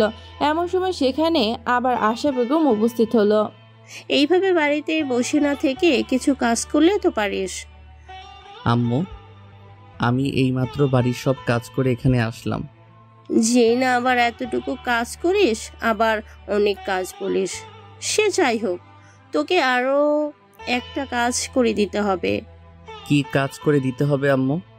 আজ আমার ভাইয়ের মেয়ে আসবে, তোকে বাস স্ট্যান্ড থেকে নিয়ে আসতে হবে তাকে। তুমি গাড়ি পাঠিয়ে দিলেই তো হয়। গাড়ির ড্রাইভার নেই, তাই তোকেই যে নিয়ে আসতে হবে। ঠিক আছে, কখন যেতে হবে আম্মু? এই তো বিকেল 4টায়। তুই ঠিক টাইমে পৌঁছে যাস, না হলে জেসি অনেক রেগে যাবে। আচ্ছা ঠিক আছে, আমি সঠিক টাইমে চলে আসব, কিন্তু তাকে আমি চিনব কিভাবে? এই দেখ, তাকে দেখতে এমন। আশা বেগম নিজের ফোনে জেসি এর ছবি বের করে দেখালো। জেসি দেখতে অসম্ভব সুন্দর, ভাষায় প্রকাশ করা অসম্ভব। মাহিম দুপুরে খাওয়া দাওয়া করে একটু ঘুমেছিল, হঠাৎ পানি পড়ে এটা দেখে ঘুম থেকে ওঠে। কি হলো আম্মু, তুমি এই অসময়ে আমার গায়ে পানি দিলে কেন? নবাব দাদা, তুই কি ভুলে গেছিস 4টার সময় তোর কোথায় যাওয়ার কথা ছিল? এত সময় মনে হয় আমার ভাইয়ের বিয়ে চলে এসেছে, আর তুই এখনো পড়ে পড়ে ঘুমাচ্ছিস। সরি মা, ভুল হয়ে গেছে, আমি বুঝতে পারিনি। তো সরি নিকুচি করেছি, তাড়াতাড়ি গাড়ি নিয়ে যা। ঠিক আছে মা। মাহিম তাড়াতাড়ি নিজের পোশাক পাল্টিয়ে বাড়ির গাড়ি নিয়ে রওনা দিল ব্যাস স্ট্যান্ডের দিকে। আধা ঘন্টা পর বাস টার্মিনালে চলে আসলো। মাহিম অপেক্ষা করতে লাগলো কখন তার মামার মেয়ে আসবে। জেসি আজকে প্রথমেই কুষ্টিয়া শহরে আসছে, আগে কখনো এখানে আসেনি, তাই আশেপাশে চেনে না। সে বাস থেকে নেমে আসে পাশে ঘুরতে লাগলো যে তার কেউ নিতে এসেছে নাকি। মাহিম গাড়ির সামনে দাঁড়িয়ে মেয়েটির জন্য অপেক্ষা করতেছিল। এমন সময় তাকিয়ে দেখলো যে জিন্স প্যান্ট এবং ফ্রক পরা একটা মেয়ে তার দিকে এগিয়ে আসছে। মাহিম তাকে দেখে চিনে ফেললো। মাহিম তার কাছে এগিয়ে আসলো। আপনি জেসি? হ্যাঁ আমি জেসি, কিন্তু তুই কে আর আমার নাম জানলি কি করে? আসলে আমি তোমাকে নিতে এসেছি, আম্মু তোমাকে নিতে আমাকে পাঠিয়েছে। তার মানে তুই মাহিম? জি। ছোট লোকের বাচ্চা, আমাকে নিতে আসতে এত সময় লাগে? কখন থেকে আমি এদিক ওদিক ঘুরে বের হচ্ছি, আর তুই আমাকে তুমি করে কেন বলছিস? আপনি করে বলবি, আর যদি কখনো নাম ধরে ডেকেছিস তাহলে তোর খবর করে ছাড়বো। ঠিক আছে, আপনি গাড়িতে বসুন। এটা বলেই মাহিম নিজের গাড়িতে উঠে বসলো, কিন্তু জেসি সেখানে দাঁড়িয়ে রইল। এটা দেখে বুঝতে পারলো না কেন সে ওখানে দাঁড়িয়ে আছে। কি হলো, আপনি দাঁড়িয়ে আছেন কেন? ছোট লোকের বাচ্চা, আমার পোশাকের ব্যাগ গাড়িতে কে তুলবে? সরি, আপনি গাড়িতে উঠুন, আমি পোশাকের ব্যাগ তুলে দিচ্ছি। এটা বলেই মাহিম আবার গাড়ি থেকে নামলো। জেসি গাড়িতে উঠে বসলো। মাহিম পোশাকের ব্যাগ গাড়িতে ডিক্কিতে তুলে রাখলো, তারপর আবার গাড়ি চালাতে শুরু করলো। আধা ঘন্টা পর সে বাড়িতে এসে পৌঁছালো। বাড়ি গেট দিয়ে প্রবেশ করার সাথে সাথে আশা বেগম বাড়ির বাইরে বেরিয়ে আসলো, তার সাথে মায়া। গাড়ি থেকে জেসি ও মাহিম নামলো। মাহিম বাড়ির ভেতরে প্রবেশ করতে গেলে তার মা বলল, কিরে, বাড়ির ভেতরে কেন যাচ্ছিস? পোশাকের ব্যাগটা নিয়ে যাবে। ছোট লোকের বাচ্চা, আমার ব্যাগ না নিয়ে তুই চলে যাচ্ছিস কেন? আবার কি চর খাবি? মাহিম তাদের কথা শুনে আবার গাড়ির কাছে ফিরে আসে এবং ডিক্কি থেকে পোশাকের ব্যাগ বের করলো এবং বাড়ির ভেতরে চলে আসলো। কেমন আছো ফুফু? এই তো ভালো আছি, তুই কেমন আছিস? আর বাড়ির সবাই কেমন আছে? সবাই আলহামদুলিল্লাহ ভালো আছে। তাহলে এটা আমার পুচকু বোন। এটা বলে জেসি মায়াকে দেখে এগিয়ে গেল, কিন্তু মায়া তার কোলে না উঠে সেখান থেকে চলে গেল। কি হলো, ফুপু এমন চলে গেল কেন? ওর কথা তুই বাদ দে, অনেক দূর থেকে এসেছিস, এখন চল গিয়ে ফ্রেশ হয়ে নিবি। ঠিক আছে ফুফি। আশা বেগম জেসির জন্য একটি রুম দেখিয়ে দিল। মাহিমের বাবা বাড়িতে নেই। মাহিম ব্যাগগুলো নিয়ে সে এসে ড্রয়িং রুমে রেখে নিজের রুমে চলে গেল। এটা দেখে জেসি খুব রেগে গেল। তাড়াতাড়ি ওই ছাগলটাকে দিয়ে আমার ব্যাগ রুমে পাঠিয়ে দাও। ফ্রেশ হয়ে নে, আমি উপরে পাঠিয়ে দিয়েছি। আচ্ছা। জেসি ফ্রেশ হয়ে নিল। আশা বেগম মাহিমকে বলে জেসির ব্যাগ তার রুমে রেখে আসতে বলে। মাহিম তো ছেলের মতো তার মায়ের কথা অনুযায়ী কাজটি করলো। মাহিম এখন এই বাড়িতে চাকর বলা চলে। মাহিম যখন সেই রুমে গেল তখন জেসি রুমে ছিল না। এটা মাহিমের জন্য ভালো হয়েছে। মাহিম তাড়াতাড়ি এই রুমে ব্যাগটি রেখে নিজের রুমে চলে আসলো। তারপর রাতে সবাই একসাথে খাওয়া দাওয়া করলো। খাওয়া দাওয়া শেষ করে যে যার রুমে চলে গেল। আশা বেগম নিজের ভাইয়ের মেয়ের রুমে এসে গল্প করতে লাগলো। বিভিন্ন রকম গল্প করার মাঝে হঠাৎ আশা বেগম, তোকে একটা কাজ করে দিতে হবে। আমি তোকে যে কারণে রেখেছি সেটাই এখন তোকে বলবো। হ্যাঁ ফুফু, বলো কি বলবে আমাকে। তোকে ওই ফকির মানে চাকরটাকে বাড়ি থেকে বিদায় করতে হবে। মানে তোমার ওই সৎ ছেলেকে? হ্যাঁ, ওকে এই বাড়ি থেকে বিদায় করতে হবে। আমি চাই না আশরাফের সম্পত্তি সে পাক। তাহলে আমাকে কি করতে হবে? অভিনয় করতে হবে। আমি তোমাকে প্ল্যান বলছি, সেই প্ল্যান অনুযায়ী কাজ করবে। ঠিক আছে ফুফু, বলো। আশা বেগম এক এক করে তার কুকীর্তি মানে প্ল্যান বলতে লাগলো। প্ল্যান শুনে জেসি হাসলো। বা ফুফি, তুমি এখন আগের মতোই আছো। বাসাতে অনেকে তোমার কথা বলে তোমার মাথায় নাকি অনেক বুদ্ধি, আর সেটার প্রমাণও পেলাম। আমি যে তোর বয়সে কত কিছু করেছি সেটা বলার বাইরে। এখন তোকে যেটা বললাম সেটা কর। আমি এখন রুমে যাচ্ছি, তুই তোর প্ল্যান অনুযায়ী কাজ কর। আচ্ছা ঠিক আছে। আশা বেগম জেসির রুম থেকে চলে গেল। কিছু সময় পর জেসি নিজের রুম থেকে বেরিয়ে মাহিমের রুমের দিকে যেতে লাগলো। মাহিম নিজের রুমে পড়াশোনা করতেছিল এবং নিজের ল্যাপটপে কিছু কাজ করতেছিল। এমন সময় জেসি তার দরজায় টোকা দিল। দরজা খোলা। মাহিমের উত্তর পেয়ে জেসি দরজা খুলে ভেতরে প্রবেশ করলো। মাহিম জেসিকে দেখার সাথে সাথে পড়ার টেবিল থেকে উঠে দাঁড়ালো। আরে আপনি এখানে, কিছু বলবেন? তোমার একটু হেল্প লাগতো। জি বলেন, কি হেল্প লাগবে? আসলে আমি শুনলাম তুমি কম্পিউটার সায়েন্স নিয়ে পড়াশোনা করছো। আসলে আমার ল্যাপটপে একটু সমস্যা হয়েছে, তুমি যদি এসে দেখতে। আপনি এখানে নিয়ে আসুন, আমি দেখে দিচ্ছি। আরে না, তুমি আমার রুমে গেলে ভালো হয়। আচ্ছা ঠিক আছে, চলুন। আমি যাচ্ছি, তুমি আসো। কিছু বলার আগে জেসি মাহিমের রুম থেকে চলে গেল। মাহিম এটা দেখে খুব অবাক হলো, তবুও কিছু বলল না। মাহিম জেসির রুমের সামনে গিয়ে দরজা টোকা দিল। ভিতরে আসো, দরজা খোলাই আছে। অনুমতি পেয়ে মাহিম ভেতরে প্রবেশ করলো। মাহিম ভেতরে প্রবেশ করে তো অবাক হয়ে গেল, কারণ জেসি একটু আগে অন্য পোশাক পরেছিল, এখন নাইটি পরে আছে। জেসি এমনিতে অনেক সুন্দর এবং শহরের মেয়ে, তাকে একদম অন্যরকম লাগছে। অন্য কোনো ছেলে হলে হয়তো যে জেসির উপর খুবই আসক্ত হয়ে যেত, কিন্তু মাহিম তেমন কোনো কিছুই হলো না। কি হয়েছে আপনার? ল্যাপটপ দেখি। ওই যে ল্যাপটপ, তুমি ওখানেই বসো। মাহিম গিয়ে বিছানার উপরে বসলো, তারপর ল্যাপটপ ওপেন করলো। এমন সময় সে টের পেল যে জেসি রুমের দরজা বন্ধ করে দিল। কি হলো, আপনি দরজা বন্ধ করলেন কেন? দরজা বন্ধ করেছি এই জন্য যে আমার মতন সুন্দরী একটি মেয়ে তোমার সাথে একটু মাস্তি করতে চাই। আপনি ভুল জায়গায় এসে কথাটি বলছেন। আমি তেমন ছেলে নই। আপনার ল্যাপটপে কি সমস্যা হয়েছে তাড়াতাড়ি বলুন, না হলে আমি চলে যাব। আমার ল্যাপটপে কোনো সমস্যা হয়নি, তোমাকে তো আমি ডেকে নিয়ে এসেছি এই জন্য যে। পুরো কথা না বলে জেসি মাহিমের দিকে এগোতে লাগলো। মাহিম বুঝতে পারলো যে জেসির মতিগতি অন্যরকম, তাই সে রুম থেকে বেরিয়ে যেতে নিল। জেসি তার সামনে এসে ধাক্কা দিয়ে বিছানার উপর ফেলে দিল। এটা আপনি কি করছেন? দেখুন, ভালো হবে না কিন্তু। ভালো খারাপ তো সব আমি দেখব, তুই শুধু দেখে যা তোর সাথে কি হয়। এটা বলে জেসি মাহিমের খুব কাছে চলে আসলো। এটা কিন্তু আপনি ঠিক করছেন না। তাড়াতাড়ি আমার গায়ের উপর থেকে উঠুন, আমি এই রুম থেকে চলে যাচ্ছি। তোকে তো চলে যাওয়ার জন্য এখানে নিয়ে আসিনি। জেসি খুব কাছে চলে আসলো মাহিম। জেসি যখন মাহিমের খুব কাছে, এমন সময় মাহিম নিজের চোখ বন্ধ করে ফেলল। মাহিম যখন চোখ খুলল তখন দেখলো যে জেসি নিজের নাইটির হাতা ছিঁড়ে ফেলল এবং পেটের কিছু অংশ ছিঁড়ে ফেলল। এটা দেখে মাহিমের তো চোখ বড় বড় করে তাকিয়ে রইল।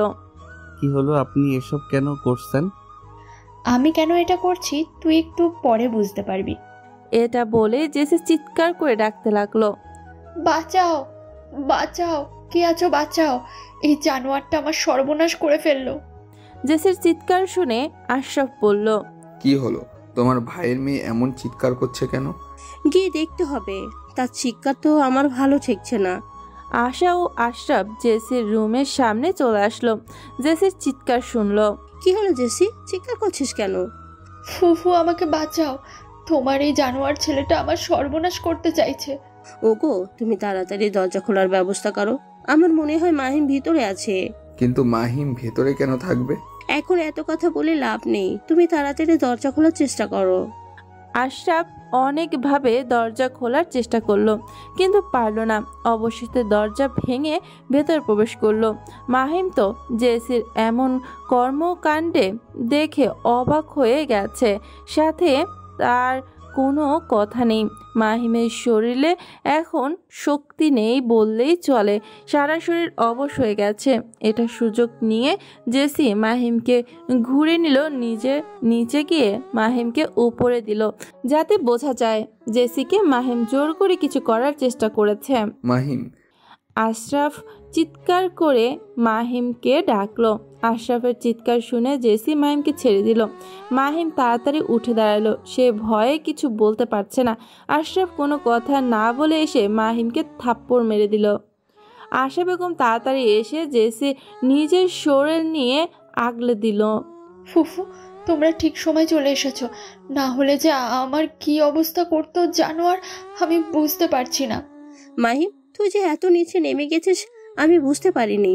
নিজের মামার মেয়ের সাথে তুই যে এমন করবি সেটা আমি বুঝতে পারিনি। তোর যদি এমন চাহিদা থাকতো তাহলে আমাকে বলতিস, আমি তোর বিয়ে দেওয়ার ব্যবস্থা করতাম। কিন্তু তুই। বিশ্বাস করো বাবা, আমি কিছুই করিনি, সব কিছু বানানো নাটক। ও নাটক করেনি, ওর কাছে ওর সম্মানটাই বেশি।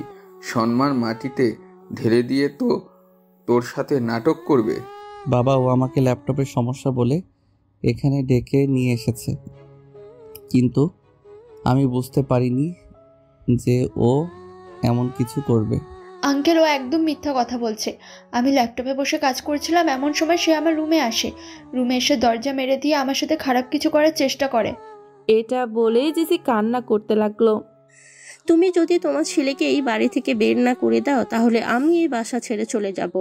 ওকে আমি নিজের ছেলের মতো মানুষ করেছি, আর আজ সেই ছেলে আমার ভাইয়ের মেয়ের সর্বনাশ করতে চেয়েছিল। এমন ছেলে আমার দরকার নেই।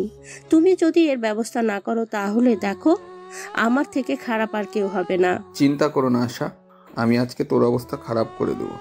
এটা বলেই মাহিমকে ধরে রুম থেকে বের করে ড্রয়িং রুমে নিয়ে আসলো।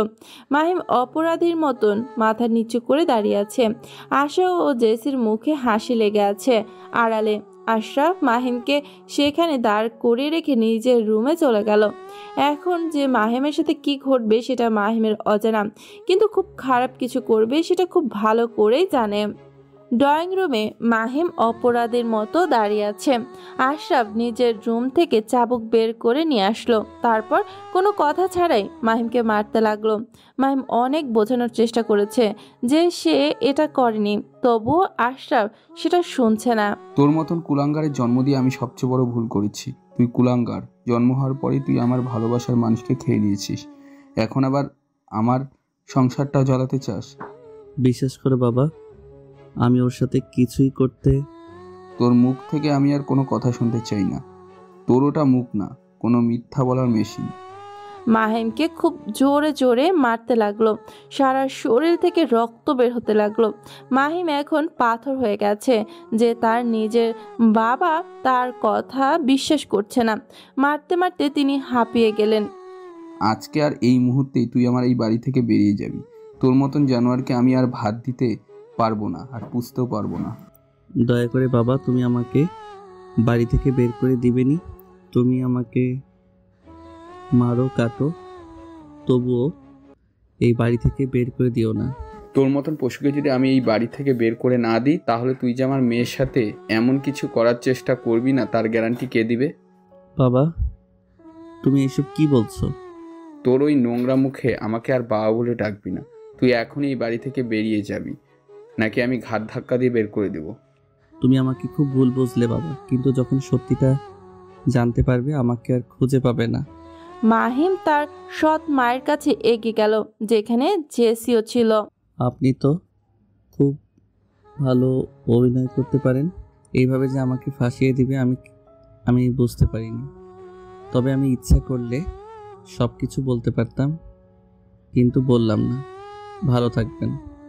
আর আম্মু, আমি আপনাকে নিজের মায়ের আসনে বসিয়েছিলাম, কিন্তু আপনি।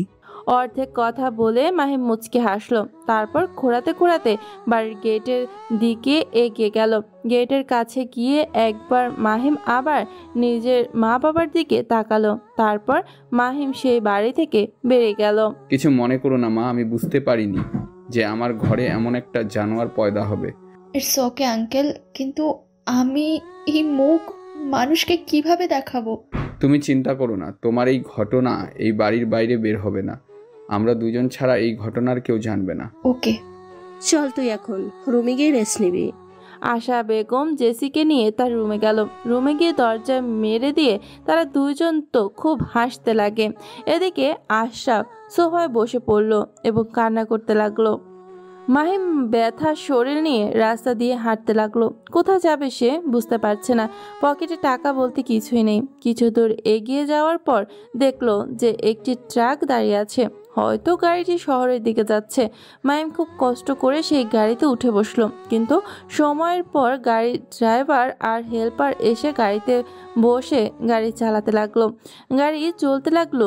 মাহিম আকাশের দিকে তাকিয়ে নিজের চোখে জল ফেলতে লাগলো এবং মনে মনে অনেক কথা বলতে লাগলো। মাহিমের চোখ লেগে গেল এবং সে ঘুমিয়ে পড়ল। যখন ঘুম ভাঙলো তখন তার চোখে রোদের আলো এসে লাগলো। প্রথমে সে নিজের চোখের উপর হাত দিল, কারণ তার চোখে রোদের আলো লাগছে। কিছু সময় পর গাড়িটি থামলো। মাহিমের পুরো শরীর ব্যথায় ভরে গেছে, নড়তেটুকু পারছে না, তবুও উঠে বসলো।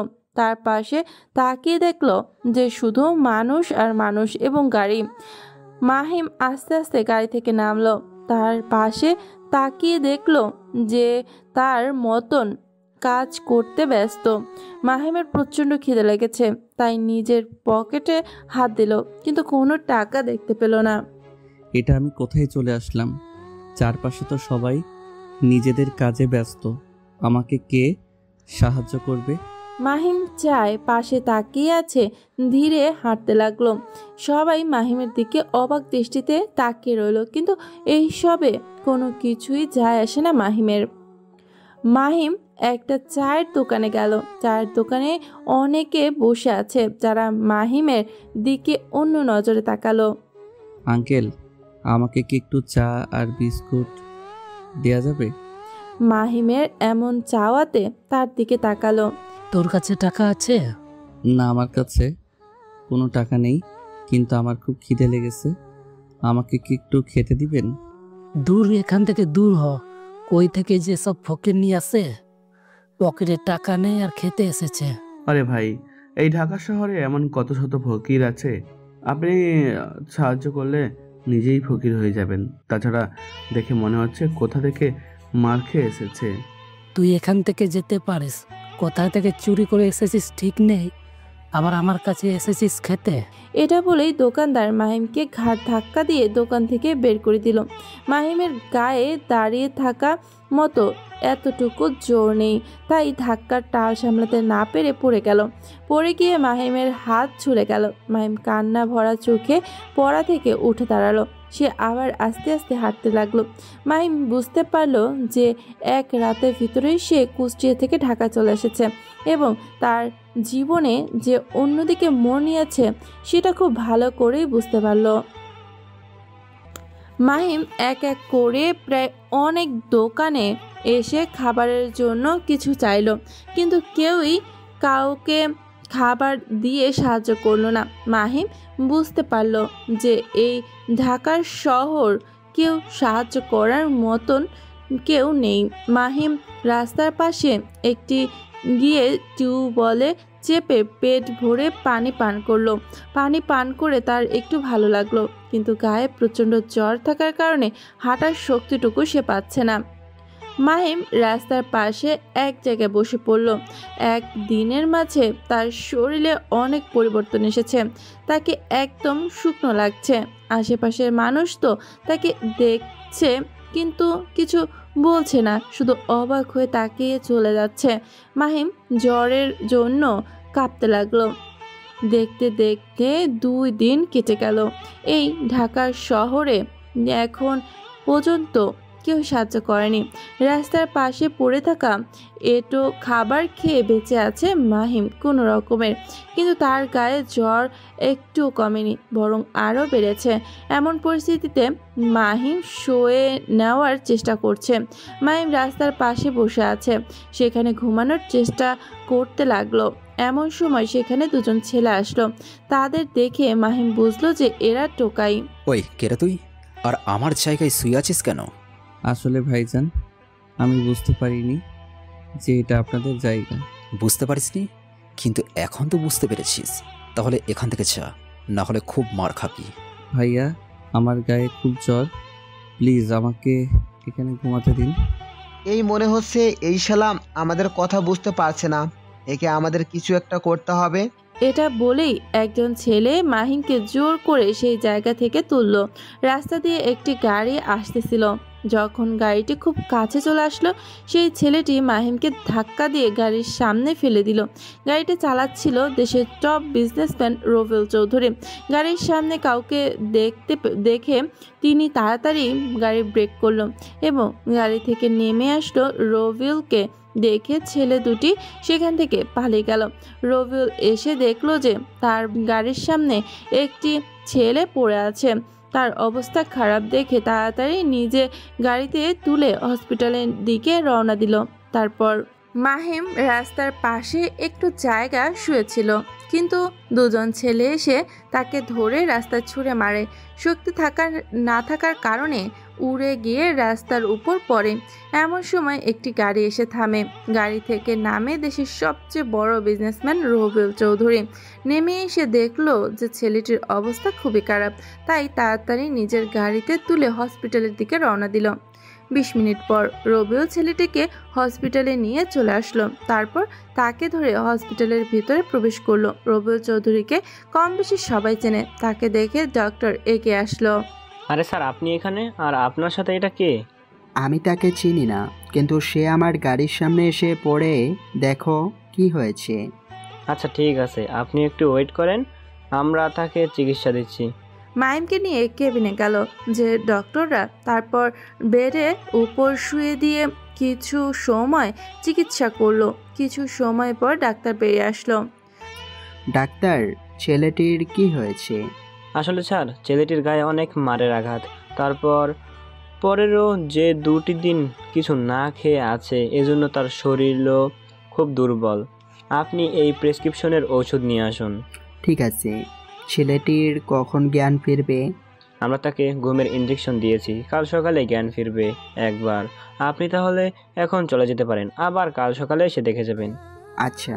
পরদিন সকালে রবিউল চৌধুরী নাস্তার টেবিলে বসে নাস্তা করছে, আর তার পাশে রয়েছে তার স্ত্রী ও মেয়ে। বাবা, তুমি আমাকে স্কুলে নামিয়ে দিয়ে আসবে? না বৃষ্টি, আজকে আমি তোমাকে নামিয়ে দিয়ে আসতে পারবো না, কারণ আজকে আমাকে হসপিটালে যেতে হবে। তুমি আবার হসপিটালে কেন যাবে? তোমার আবার কিছু হলো না তো? আরে রেহেনা, আমার কিছু হয়নি, কিন্তু গতকাল রাতে এক ছেলে আমার গাড়ির সামনে পড়ে। কি? ছেলেটির কিছু হয়নি তো? না, ছেলেটির কিছু হয়নি, কিন্তু সারা শরীর অনেক আঘাতের দাগ ছিল। তাহলে আমিও তোমার সাথে যাব। ঠিক আছে রেহেনা, যেও। তাহলে আমাকে একাই স্কুলে যেতে হবে। মামনি, আজকে তুমি ড্রাইভার আঙ্কেলের সাথে চলে যাও, আমি তোমাকে আগামীকাল দেখে আসবো। ঠিক আছে বাবা। সবাই নাস্তা করলো। বৃষ্টি অন্য গাড়িতে উঠে স্কুলে চলে গেল, আর রিহানা এবং রবিউল চৌধুরী হসপিটাল থেকে রওনা দিল। কিছু সময় আগে মাহিমের জ্ঞান ফিরেছে। মাহিম জ্ঞান ফিরে পাবার পর চারদিকে তাকিয়ে অবাক হয়ে গেল, কারণ সে নিজেকে হসপিটালে আবিষ্কার করলো। মাহিমকে সেই ছেলেরা রাস্তায় ধাক্কা মেরে চলে গেল সে, কিন্তু কেউ একজন যে তাকে হসপিটালে নিয়ে এসেছে সেটা খুব ভালো করে বুঝলো। ডাক্তার মাহিমকে চেক আপ করতে লাগলো। এমন সময় কেবিনের ভিতর রবিউল আর রেহানা প্রবেশ করলো। ডাক্তার, সে এখন কেমন আছে? আগের চেয়ে অনেক ভালো, কিন্তু তার শরীরের অবস্থা এতটাই খারাপ যে কয়েকদিন রেস্ট নেওয়া লাগবে। ওকে। ডাক্তার চেক আপ করে বেরিয়ে গেল। রবিউল আর তার স্ত্রী রেহানা বেগম মাহিমের কাছে এগিয়ে আসলো। এখন কেমন লাগছে বাবা তোমার? ভালো আঙ্কেল, কিন্তু আপনি আমাকে কেন বাঁচালেন? তোমার জীবনে এমন কি ঘটে গেছে যে তুমি মরে যেতে চাও? আমার জীবনে কি ঘটেনি বলেন? এটা বলেই মাহিম অন্যদিকে ঘুরলো, তার চোখ দিয়ে পানি গড়িয়ে পড়লো। রেহানা মাহিমের পাশে বসলো। কি হয়েছে? তুমি কান্না কেন করছো? তুমি আমাদের সব খুলে বলো। আসলে হয়েছে কি? এরপর মাহিম তার সকল অত্যাচারের কথা এই দম্পতিকে খুলে বলল। মাহিমের কথা শুনে দুজনে খুব খারাপ লাগলো। এই পৃথিবীতে সৎমা কখনো আপন হয় না, যদিও হয় সেটা হাতে গোনা 2-1টা, কিন্তু তোমার বাবা কাজটা ঠিক করেনি। নিজের ছেলেকে বিশ্বাস না করে অন্য একজনকে বিশ্বাস করে কে? সেই কথা বাদ দেন, অন্য কেউ থাকলেও বিশ্বাস করতো। হয়তো এটাই আমার কপালে লেখা আছে। তোমার নামটাই তো জানা হলো না। আন্টি, আমার নাম মাহিম শাহরিয়ার। তুমি কি আশরাফ শাহরিয়ারের ছেলে? হ্যাঁ আঙ্কেল, কিন্তু আপনি জানলেন কিভাবে? আরে বিজনেসের খাতির আমার তোমার বাবার সাথে কয়েকবার দেখা হয়েছিল, তাই নামটা জানি, আর তোমার নামের পদবীর সাথে মিল, এই জন্য জিজ্ঞেস করলাম। আচ্ছা, তুমি যদি কিছু মনে না করো তাহলে আমাদের সাথে আমাদের বাসায় যেতে পারো। এটা হয় না আন্টি, আমার মতন খারাপ ছেলে আপনাদের বাসায় গেলে দেখা যাবে আপনাদের বদনাম হতে পারে। এটা নিয়ে তোমাকে চিন্তা করতে হবে না, তুমি আমাদের বাসায় যাবে, এটাই ফাইনাল। তোমার আঙ্কেল একদম ঠিক বলেছে। তাছাড়া আমাদের কোনো ছেলে নেই, এই জন্য তুমি আমাদের নিজের ছেলের মতো থাকবে। কিন্তু আন্টি। কোনো কিন্তু না, যেটা বললাম আমি সেটা কর। থাক না, ওকে আর জোর করতে হবে না, ও এখন রেস্ট নিক। পরে কোনো এক সময় এই বিষয়ে কথা হবে। ও যদি নাও যেতে চায় তাও জোর করে নিয়ে যাব। তবু আমাকে নিয়ে যাবে? রেহানা বেগম নিজের হাতে মাহিমকে খাবার খাইয়ে দিল। মাহিমকে রেস্ট নিতে বলে তারা দুজন রুম থেকে বেরিয়ে গেল। দেখতে দেখতে কয়েকদিন কেটে গেল। মাহিমকে হসপিটাল থেকে রিলিজ করে দিয়েছে, রবিউল চৌধুরী নিয়ে এসেছে। মাহিমকে দেখে তো বৃষ্টি পুরো ক্রাশ খেয়ে গেল। সে ভাবতে পারছে না যে তার বাপের সাথে এত হ্যান্ডসাম একটা ছেলে আসবে। বাবা, এটা কি মাহিম? হ্যাঁ, এটাই মাহিম। আর আজ থেকে সে এই বাসাতেই থাকবে আমাদের নিজের ছেলে হয়ে। আর মাহিম তোমার সাথে পড়াশোনা করবে। ঠিক আছে মা। আর হ্যাঁ, তুমি মাহিম ভাইয়া বলে ডাকবে, কারণ মাহিম তোমার বড়। আমি ওকে ভাইয়া বলে ডাকতে পারবো না। বৃষ্টির মুখ বাঁকে সেখানে থেকে চলে গেল।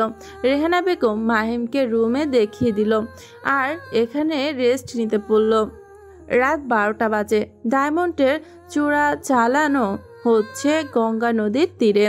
বাংলাদেশ থেকে মালয়েশিয়ার এই চূড়া চালানো হচ্ছে। চারপাশে অনেক লোক দাঁড়িয়ে আছে এবং মাঝখানে 2 দলের লিডার দাঁড়িয়ে আছে। তারা নিজেদের মাঝে ডিল ফাইনাল করছে। এখানে সব ডায়মন্ড আছে তো? হ্যাঁ, এখানে সব ডায়মন্ড আছে। আর তুই টাকা নিয়ে এসেছিস তো? টাকা নিয়ে এসেছি। আচ্ছা ঠিক আছে, ডায়মন্ড বের কর, আমি চেক করে দেখব। লোকটা ডায়মন্ড বের করে দিল। অন্য লোকটি ডায়মন্ড আসল কিনা সব চেক করে নিল। চেক করা হয়ে গেলে তারা নিজেদের মধ্যে হাত মিলিয়ে একে অপরের ব্যাগ চেঞ্জ করে নিল। এমন সময় চারপাশ থেকে মাফিয়া কিংয়ের লোকজন তাদের ঘিরে ফেলল এবং মাফিয়া কিংয়ের লোক তাদের লোক গুলি করে মেরে ফেলল। তারা দুজন চারপাশ থেকে তাকিয়ে দেখতে লাগলো এবং বুঝতে চারপাশ থেকে তাদেরকে ঘিরে রেখেছে মাফিয়া কিংয়ের লোক। সব লোকদের মেরে বেরিয়ে আসলো মাফিয়া কিং। মাফিয়া কিং আর কেউ নয়, সে হলো রবিউল চৌধুরী। তাকে দেখে তো দুজন ভয় পেয়ে গেল, কারণ মাফিয়া কিংয়ের সামনে বসে তাকে আর জ্যান্ত রাখবে না। কিরে, আমি নিষেধ করার সত্ত্বেও তোরা ডায়মন্ড চোরাচালান করছিস? বস, আমাদের ভুল হয়ে গেছে, আমাদের ক্ষমা করে দিন। তোদের কোনো ক্ষমা নেই। এর আগেও একবার ধরে তোদের ছেড়ে দিয়েছি ভালো হওয়ার জন্য, কিন্তু তোরা ভালো হসনি। এবার তোদের মধ্যেই হবে। এটা বলেই রবিউল তাদের দুজনকে মাথা বরাবর শুট করে দিল। সাথে সাথে তারা দুজন সেখানেই মারা গেল। রবিউলের সামনে এগিয়ে গিয়ে ডায়মন্ড তাদের হাত থেকে নিল। বুঝছিস রনি, এখানে সব ডায়মন্ডগুলো আসল। আমি ডায়মন্ডগুলো নিয়ে আসছি, আর তুই টাকাগুলো গরিবদের মাঝে বিলিয়ে দিবি। ঠিক আছে বস। রবিউল সেখান থেকে চলে গেল এবং তার ডান হাত রনি টাকাগুলো নিয়ে তাদের লোকদের নিয়ে চলে গেল। মাহিম এখন পুরোপুরি সুস্থ। সে এখন রবিউল ও রেহানা বেগমকে নিজের মা বাবা বলে মেনে নিয়েছে। মাহিম, তুই এখন কোন ক্লাসে পড়াশোনা করতিস? আমি 10ম শ্রেণীতে কম্পিউটার সায়েন্স নিয়ে পড়াশোনা করতাম। আরে, আমাদের বৃষ্টি তো কম্পিউটার সায়েন্স নিয়ে পড়াশোনা করছে, কিন্তু এবার সে লাইনে। ও আচ্ছা। তোর সাথে তো কোনো কাগজপাতি দেখলাম না। তুই 10ম শ্রেণীতে ভর্তি হবি কিভাবে? আমি ভাবছি আর পড়াশোনা করব না। সেটা বললে হয়? তুই হলে আমার একমাত্র ছেলে। তুই পড়াশোনা করে অনেক বড় হবি। তাছাড়া আমি ভাবছি তোকে বৃষ্টির সাথে ক্লাস 9-এ আবার ভর্তি করিয়ে দিব। তুই কি বলিস? তুমি যেটা ভালো মনে করো আব্বু। বাবা, মাহিমকে কি আমার স্কুলে ভর্তি করাবে? হ্যাঁ। তাহলে ভালোই হলো, আমরা দুজন একসাথে স্কুলে যেতে পারবো। বৃষ্টি, তুই রেডি হয়ে আয়, তোকে আজ স্কুলে নামিয়ে দিয়ে আসি, আর মাহিমকে সেখানে ভর্তি করিয়ে দিব। আচ্ছা ঠিক আছে। রবিউল চৌধুরী মাহিমকে আবার ক্লাস 9-এ কম্পিউটার সায়েন্সে ভর্তি করে দিল। তারপর মাহিমকে নিয়ে একটু বড় শপিং মলে গেল। এক এক করে মাহিমকে খুব দামি দামি পোশাক কিনে দিল। যদিও মাহিম অনেকভাবে নিষেধ করেছিল, কিন্তু রবিউল চৌধুরী শোনেননি, ধমক দিয়ে চুপ করে দিয়েছে। মাহিম পুরোপুরি মিশে গেছে চৌধুরী পরিবারের সাথে। পরের দিন মাহিম এখনও ঘুমিয়ে আছে। হঠাৎ সেই রুমে বৃষ্টি আসলো। বৃষ্টি এসে দেখলো যে মাহিম এখনও ঘুমিয়ে আছে, তাই গ্লাসের পানি মাহিমের মুখে ঢেলে দিল। মাহিম ধরফর করে উঠে বসলো। এটা কি হলো? তুমি আমাকে পানি মেরে ঘুম ভাঙিয়ে দিলে কেন? কতটা সকাল হয়েছে তুমি বুঝতে পারছো না? তোমার যা স্কুল, তোমার কি মনে নেই? ও আচ্ছা, তাই বলে তুমি আমাকে পানি মারবে? এমনিতে ডাকলেই তো পারতে। এমনি তোমাকে অনেক ডেকেছি, কিন্তু তুমি ওঠোনি, তাই এই কাজটা করতে হলো। এখন তাড়াতাড়ি উঠে রেডি হয়ে নিচে আসো, আব্বু আম্মু তোমার জন্য অপেক্ষা করছে। আচ্ছা ঠিক আছে। বৃষ্টির রুম থেকে চলে গেল। তার আর মাহিম ফ্রেশ হয়ে নিজের নতুন পোশাক পরে রুম থেকে বেরিয়ে গেল। মাহিমের নিচে আসতে দেখে তারা তিনজন অবাক হয়ে গেল, কারণ নতুন পোশাকে মাহিমকে অনেক সুন্দর লাগছে। রেহানা বেগম মাহিমকে নিজের পাশে বসালো। বাহ, আমার ছেলেটাকে তো অনেক সুন্দর লাগছে। শুধু কি তোমার ছেলেকেই সুন্দর লাগছে, আমাকে সুন্দর লাগছে না? হ্যাঁ, আমার মেয়েটাকেও অনেক সুন্দর লাগছে। দুজনকেই আমার কাছে অনেক সুন্দর লাগছে। এত কথা আর বলতে হবে না, এখন তাড়াতাড়ি খেয়ে নাও, এমনিতেই দেরি হয়ে যাচ্ছে। আচ্ছা ঠিক আছে। মাহিম আর বৃষ্টি তাড়াতাড়ি খেয়ে বাইরে চলে আসে। কিছু সময় অপেক্ষার পর রবিউল চৌধুরীও চলে আসলো। তারপর তারা রওনা দিল স্কুলের উদ্দেশ্যে। আধা ঘন্টা পর তাদের স্কুলের সামনে এসে গাড়ি থামলো। গাড়ি থেকে নেমে স্কুলের ভেতরে চলে গেল এবং রবিউল চৌধুরী নিজের অফিসের দিকে রওনা দিল। বৃষ্টিকে দেখে তার দুই বান্ধবী তার কাছে এগিয়ে আসলো। তাদের দুইজনের নাম হলো রিয়া ও প্রিয়া। কিরে বৃষ্টি, তোর সাথে ছেলেটিকে? এটা হলো। কি হলো, কথা বলছিস না কেন? ইনি আমাদের বাড়িতে থাকে, আমাদের সাথে আজ থেকে পড়বে। ও আচ্ছা, ছেলেটা কিন্তু খুব জোস আর হ্যান্ডসাম। রিয়া বৃষ্টির কানে কানে বলল। এটা শুনে বৃষ্টি রিয়াকে খুব জোরে একটা চিমটি কাটলো। চিমটি মারলি কেন? তুই অনেক বেশি কথা বলে ফেললি। আপনারা কি এভাবে গল্প করবেন নাকি ক্লাসে যাবেন? হ্যাঁ হ্যাঁ, ক্লাসে যাবো তো। তার আগে এই কুর্তির সাথে তোমাকে পরিচয় করিয়ে দিই। এদের নাম প্রিয়া আর প্রিয়া। এরা আমার দুজন বৃষ্টি। হ্যালো, আমি মাহিম। পরিচয় তো হলো, চলো নে এবার ক্লাসে যাওয়া যাক। মাহিম তাদের সাথে বেশি কথা বাড়ালো না, ক্লাসের কথা বলে সেদিকে রওনা দিল। তারপর 15 দিন হয়ে গেল। আশরাফ মনমরা হয়ে বেশিরভাগ বাড়িতেই থাকে। আশা বেগম ভালো করে বুঝতে পারেন যে তিনি কেন বাড়িতে থাকেন। এই ঘটনার কিছুদিন পর জেসি নিজের বাড়িতে ফিরে গেছে। বাবা বাবা, আমার ভাইয়া কি আর বাড়িতে ফিরে আসবে না? দেখো কত দিন হয়ে গেল সে বাসায় আসছে না। তোমার কোনো ভাই নেই, বুঝতে পেরেছো? যে ছিল সে মারা গেছে।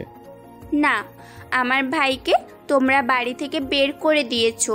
তোমরা খুব খারাপ, খুব খারাপ তোমরা। এটা বলে 5 বছরের মেয়ে মায়া কান্না করতে করতে নিজের বাবার কাছ থেকে চলে গেল। মায়া আশা বেগম আশরাফের কাছে এগিয়ে আসলো। তুমি আর কতদিন এইভাবে বাড়িতে বসে থাকবে? এমন বাড়িতে বসে থাকলে কি আমাদের সংসার চলবে? আর বিজনেস তো লাটে উঠে যাবে তোমার কুলাঙ্গার ছেলের জন্য চিন্তা না করে। আশা, সে কুলাঙ্গার ছেলে হোক, কিন্তু খুব আদরের মানুষ করা ছেলে। সে আমাকে ছেড়ে চলে গেছে, এটাতে খুব কষ্ট, তাই না? তুমি কি ভুলে গেছো যে তোমার ওই ছেলে তোমার ভাইয়ের মেয়ের সাথে কেমন আচরণ করেছে? তবুও তুমি তাকে মনে রেখেছো। ওর কথা ভুলে গিয়ে এখন তুমি খাবার খেতে আসো। আমার খেতে ইচ্ছা করছে না, তুমি একা গিয়ে খাও আর আম্মুকেও খাইয়ে দিও। তুমি যদি না খাও তাহলে আমিও খাবো না। জানোর একটা ছেলের জন্য তুমি যদি এমন না খেয়ে থাকতে পারো। আশা বেগম আশরাফকে আরো অনেক কিছু বলতে লাগলো। আশরাফ মাহিমের প্রতি আরো বেশি ঘৃণা জন্মাতে লাগলো। মায়াকে নিজের ভাইয়ের রুমে গেল। মাহিমের ছবি হাতে নিয়ে মায়া কান্না করতে লাগলো। ভাইয়া, তুমি কোথায় গেলে? আমি যে তোমাকে খুব মিস করতেছি। ফিরে আসো না ভাইয়া। দেখো তোমার এই বোন তোমার জন্য কত কান্না করছে। অন্যদিকে মাহিম জানালার পাশে বসে আছে। আজ খুব মন খারাপ, বাড়ির কথা খুব মনে পড়ছে। বেশি মনে পড়ছে তার একমাত্র বোন মায়ার কথা। আমার পাগলি বোনটা হয়তো আমাকে না পেয়ে কতই না কান্না করছে।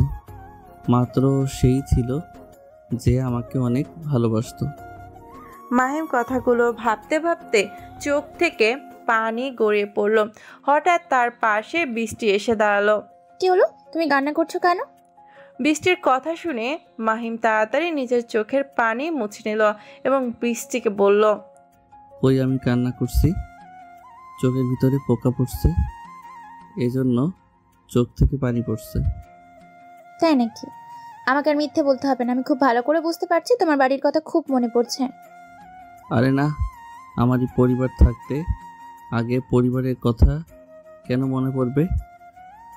যারা আমাকে বিশ্বাসই করতে পারেনি আচ্ছা এইসব কথা বাদ দাও, তুমি এই সময় আমার রুমে, ব্যাপার কি? আসলে আব্বু আমার আর তোমার জন্য ল্যাপটপ কিনতে যাবে, তাই বললো তোমাকে ডাকতে। আমার ল্যাপটপ লাগবে না, তুমি তোমারটা কিনে নিয়ে আসো। বেশি কথা বলো না তো, তাড়াতাড়ি নিচে আসো, আব্বু তোমাকে ডাকছে। আচ্ছা ঠিক আছে, তুমি যাও, আমি এখনই আসছি। না, তুমি আমার সাথে যাবে। মাহিম দেখলো যে বৃষ্টি তার কথা শুনবে না, এর জন্যই তার সাথে নিচ থেকে নিচে নেমে আসলো। এসে দেখলো যে রবিউল তার রেহানা বেগম নিজেদের মাঝে গল্প করছে। মাহিমকে দেখে তিনি বললেন, আরে মাহিম, তাড়াতাড়ি রেডি হয়ে আয়, আজকে তোর আর বৃষ্টির জন্য আমি ল্যাপটপ কিনতে যাব। বাবা, আমার ল্যাপটপ লাগবে না। কিন্তু বৃষ্টি বলল স্কুল থেকে বলেছে তোদের দুজনের এই ল্যাপটপ লাগবে। আসলে নকলে না করে তাড়াতাড়ি রেডি হয়ে আয়, তোর আব্বু যেটা বলছে সেটা কর। ঠিক আছে আম্মু। মাহিম নিজের রুম থেকে রেডি হয়ে আসলো। তারপর তিনজন মিলে নিজের একটি ল্যাপটপের দোকানে গেল। রবিউল চৌধুরী দুজনকে খুব দামি ল্যাপটপ কিনে দিল। তারপর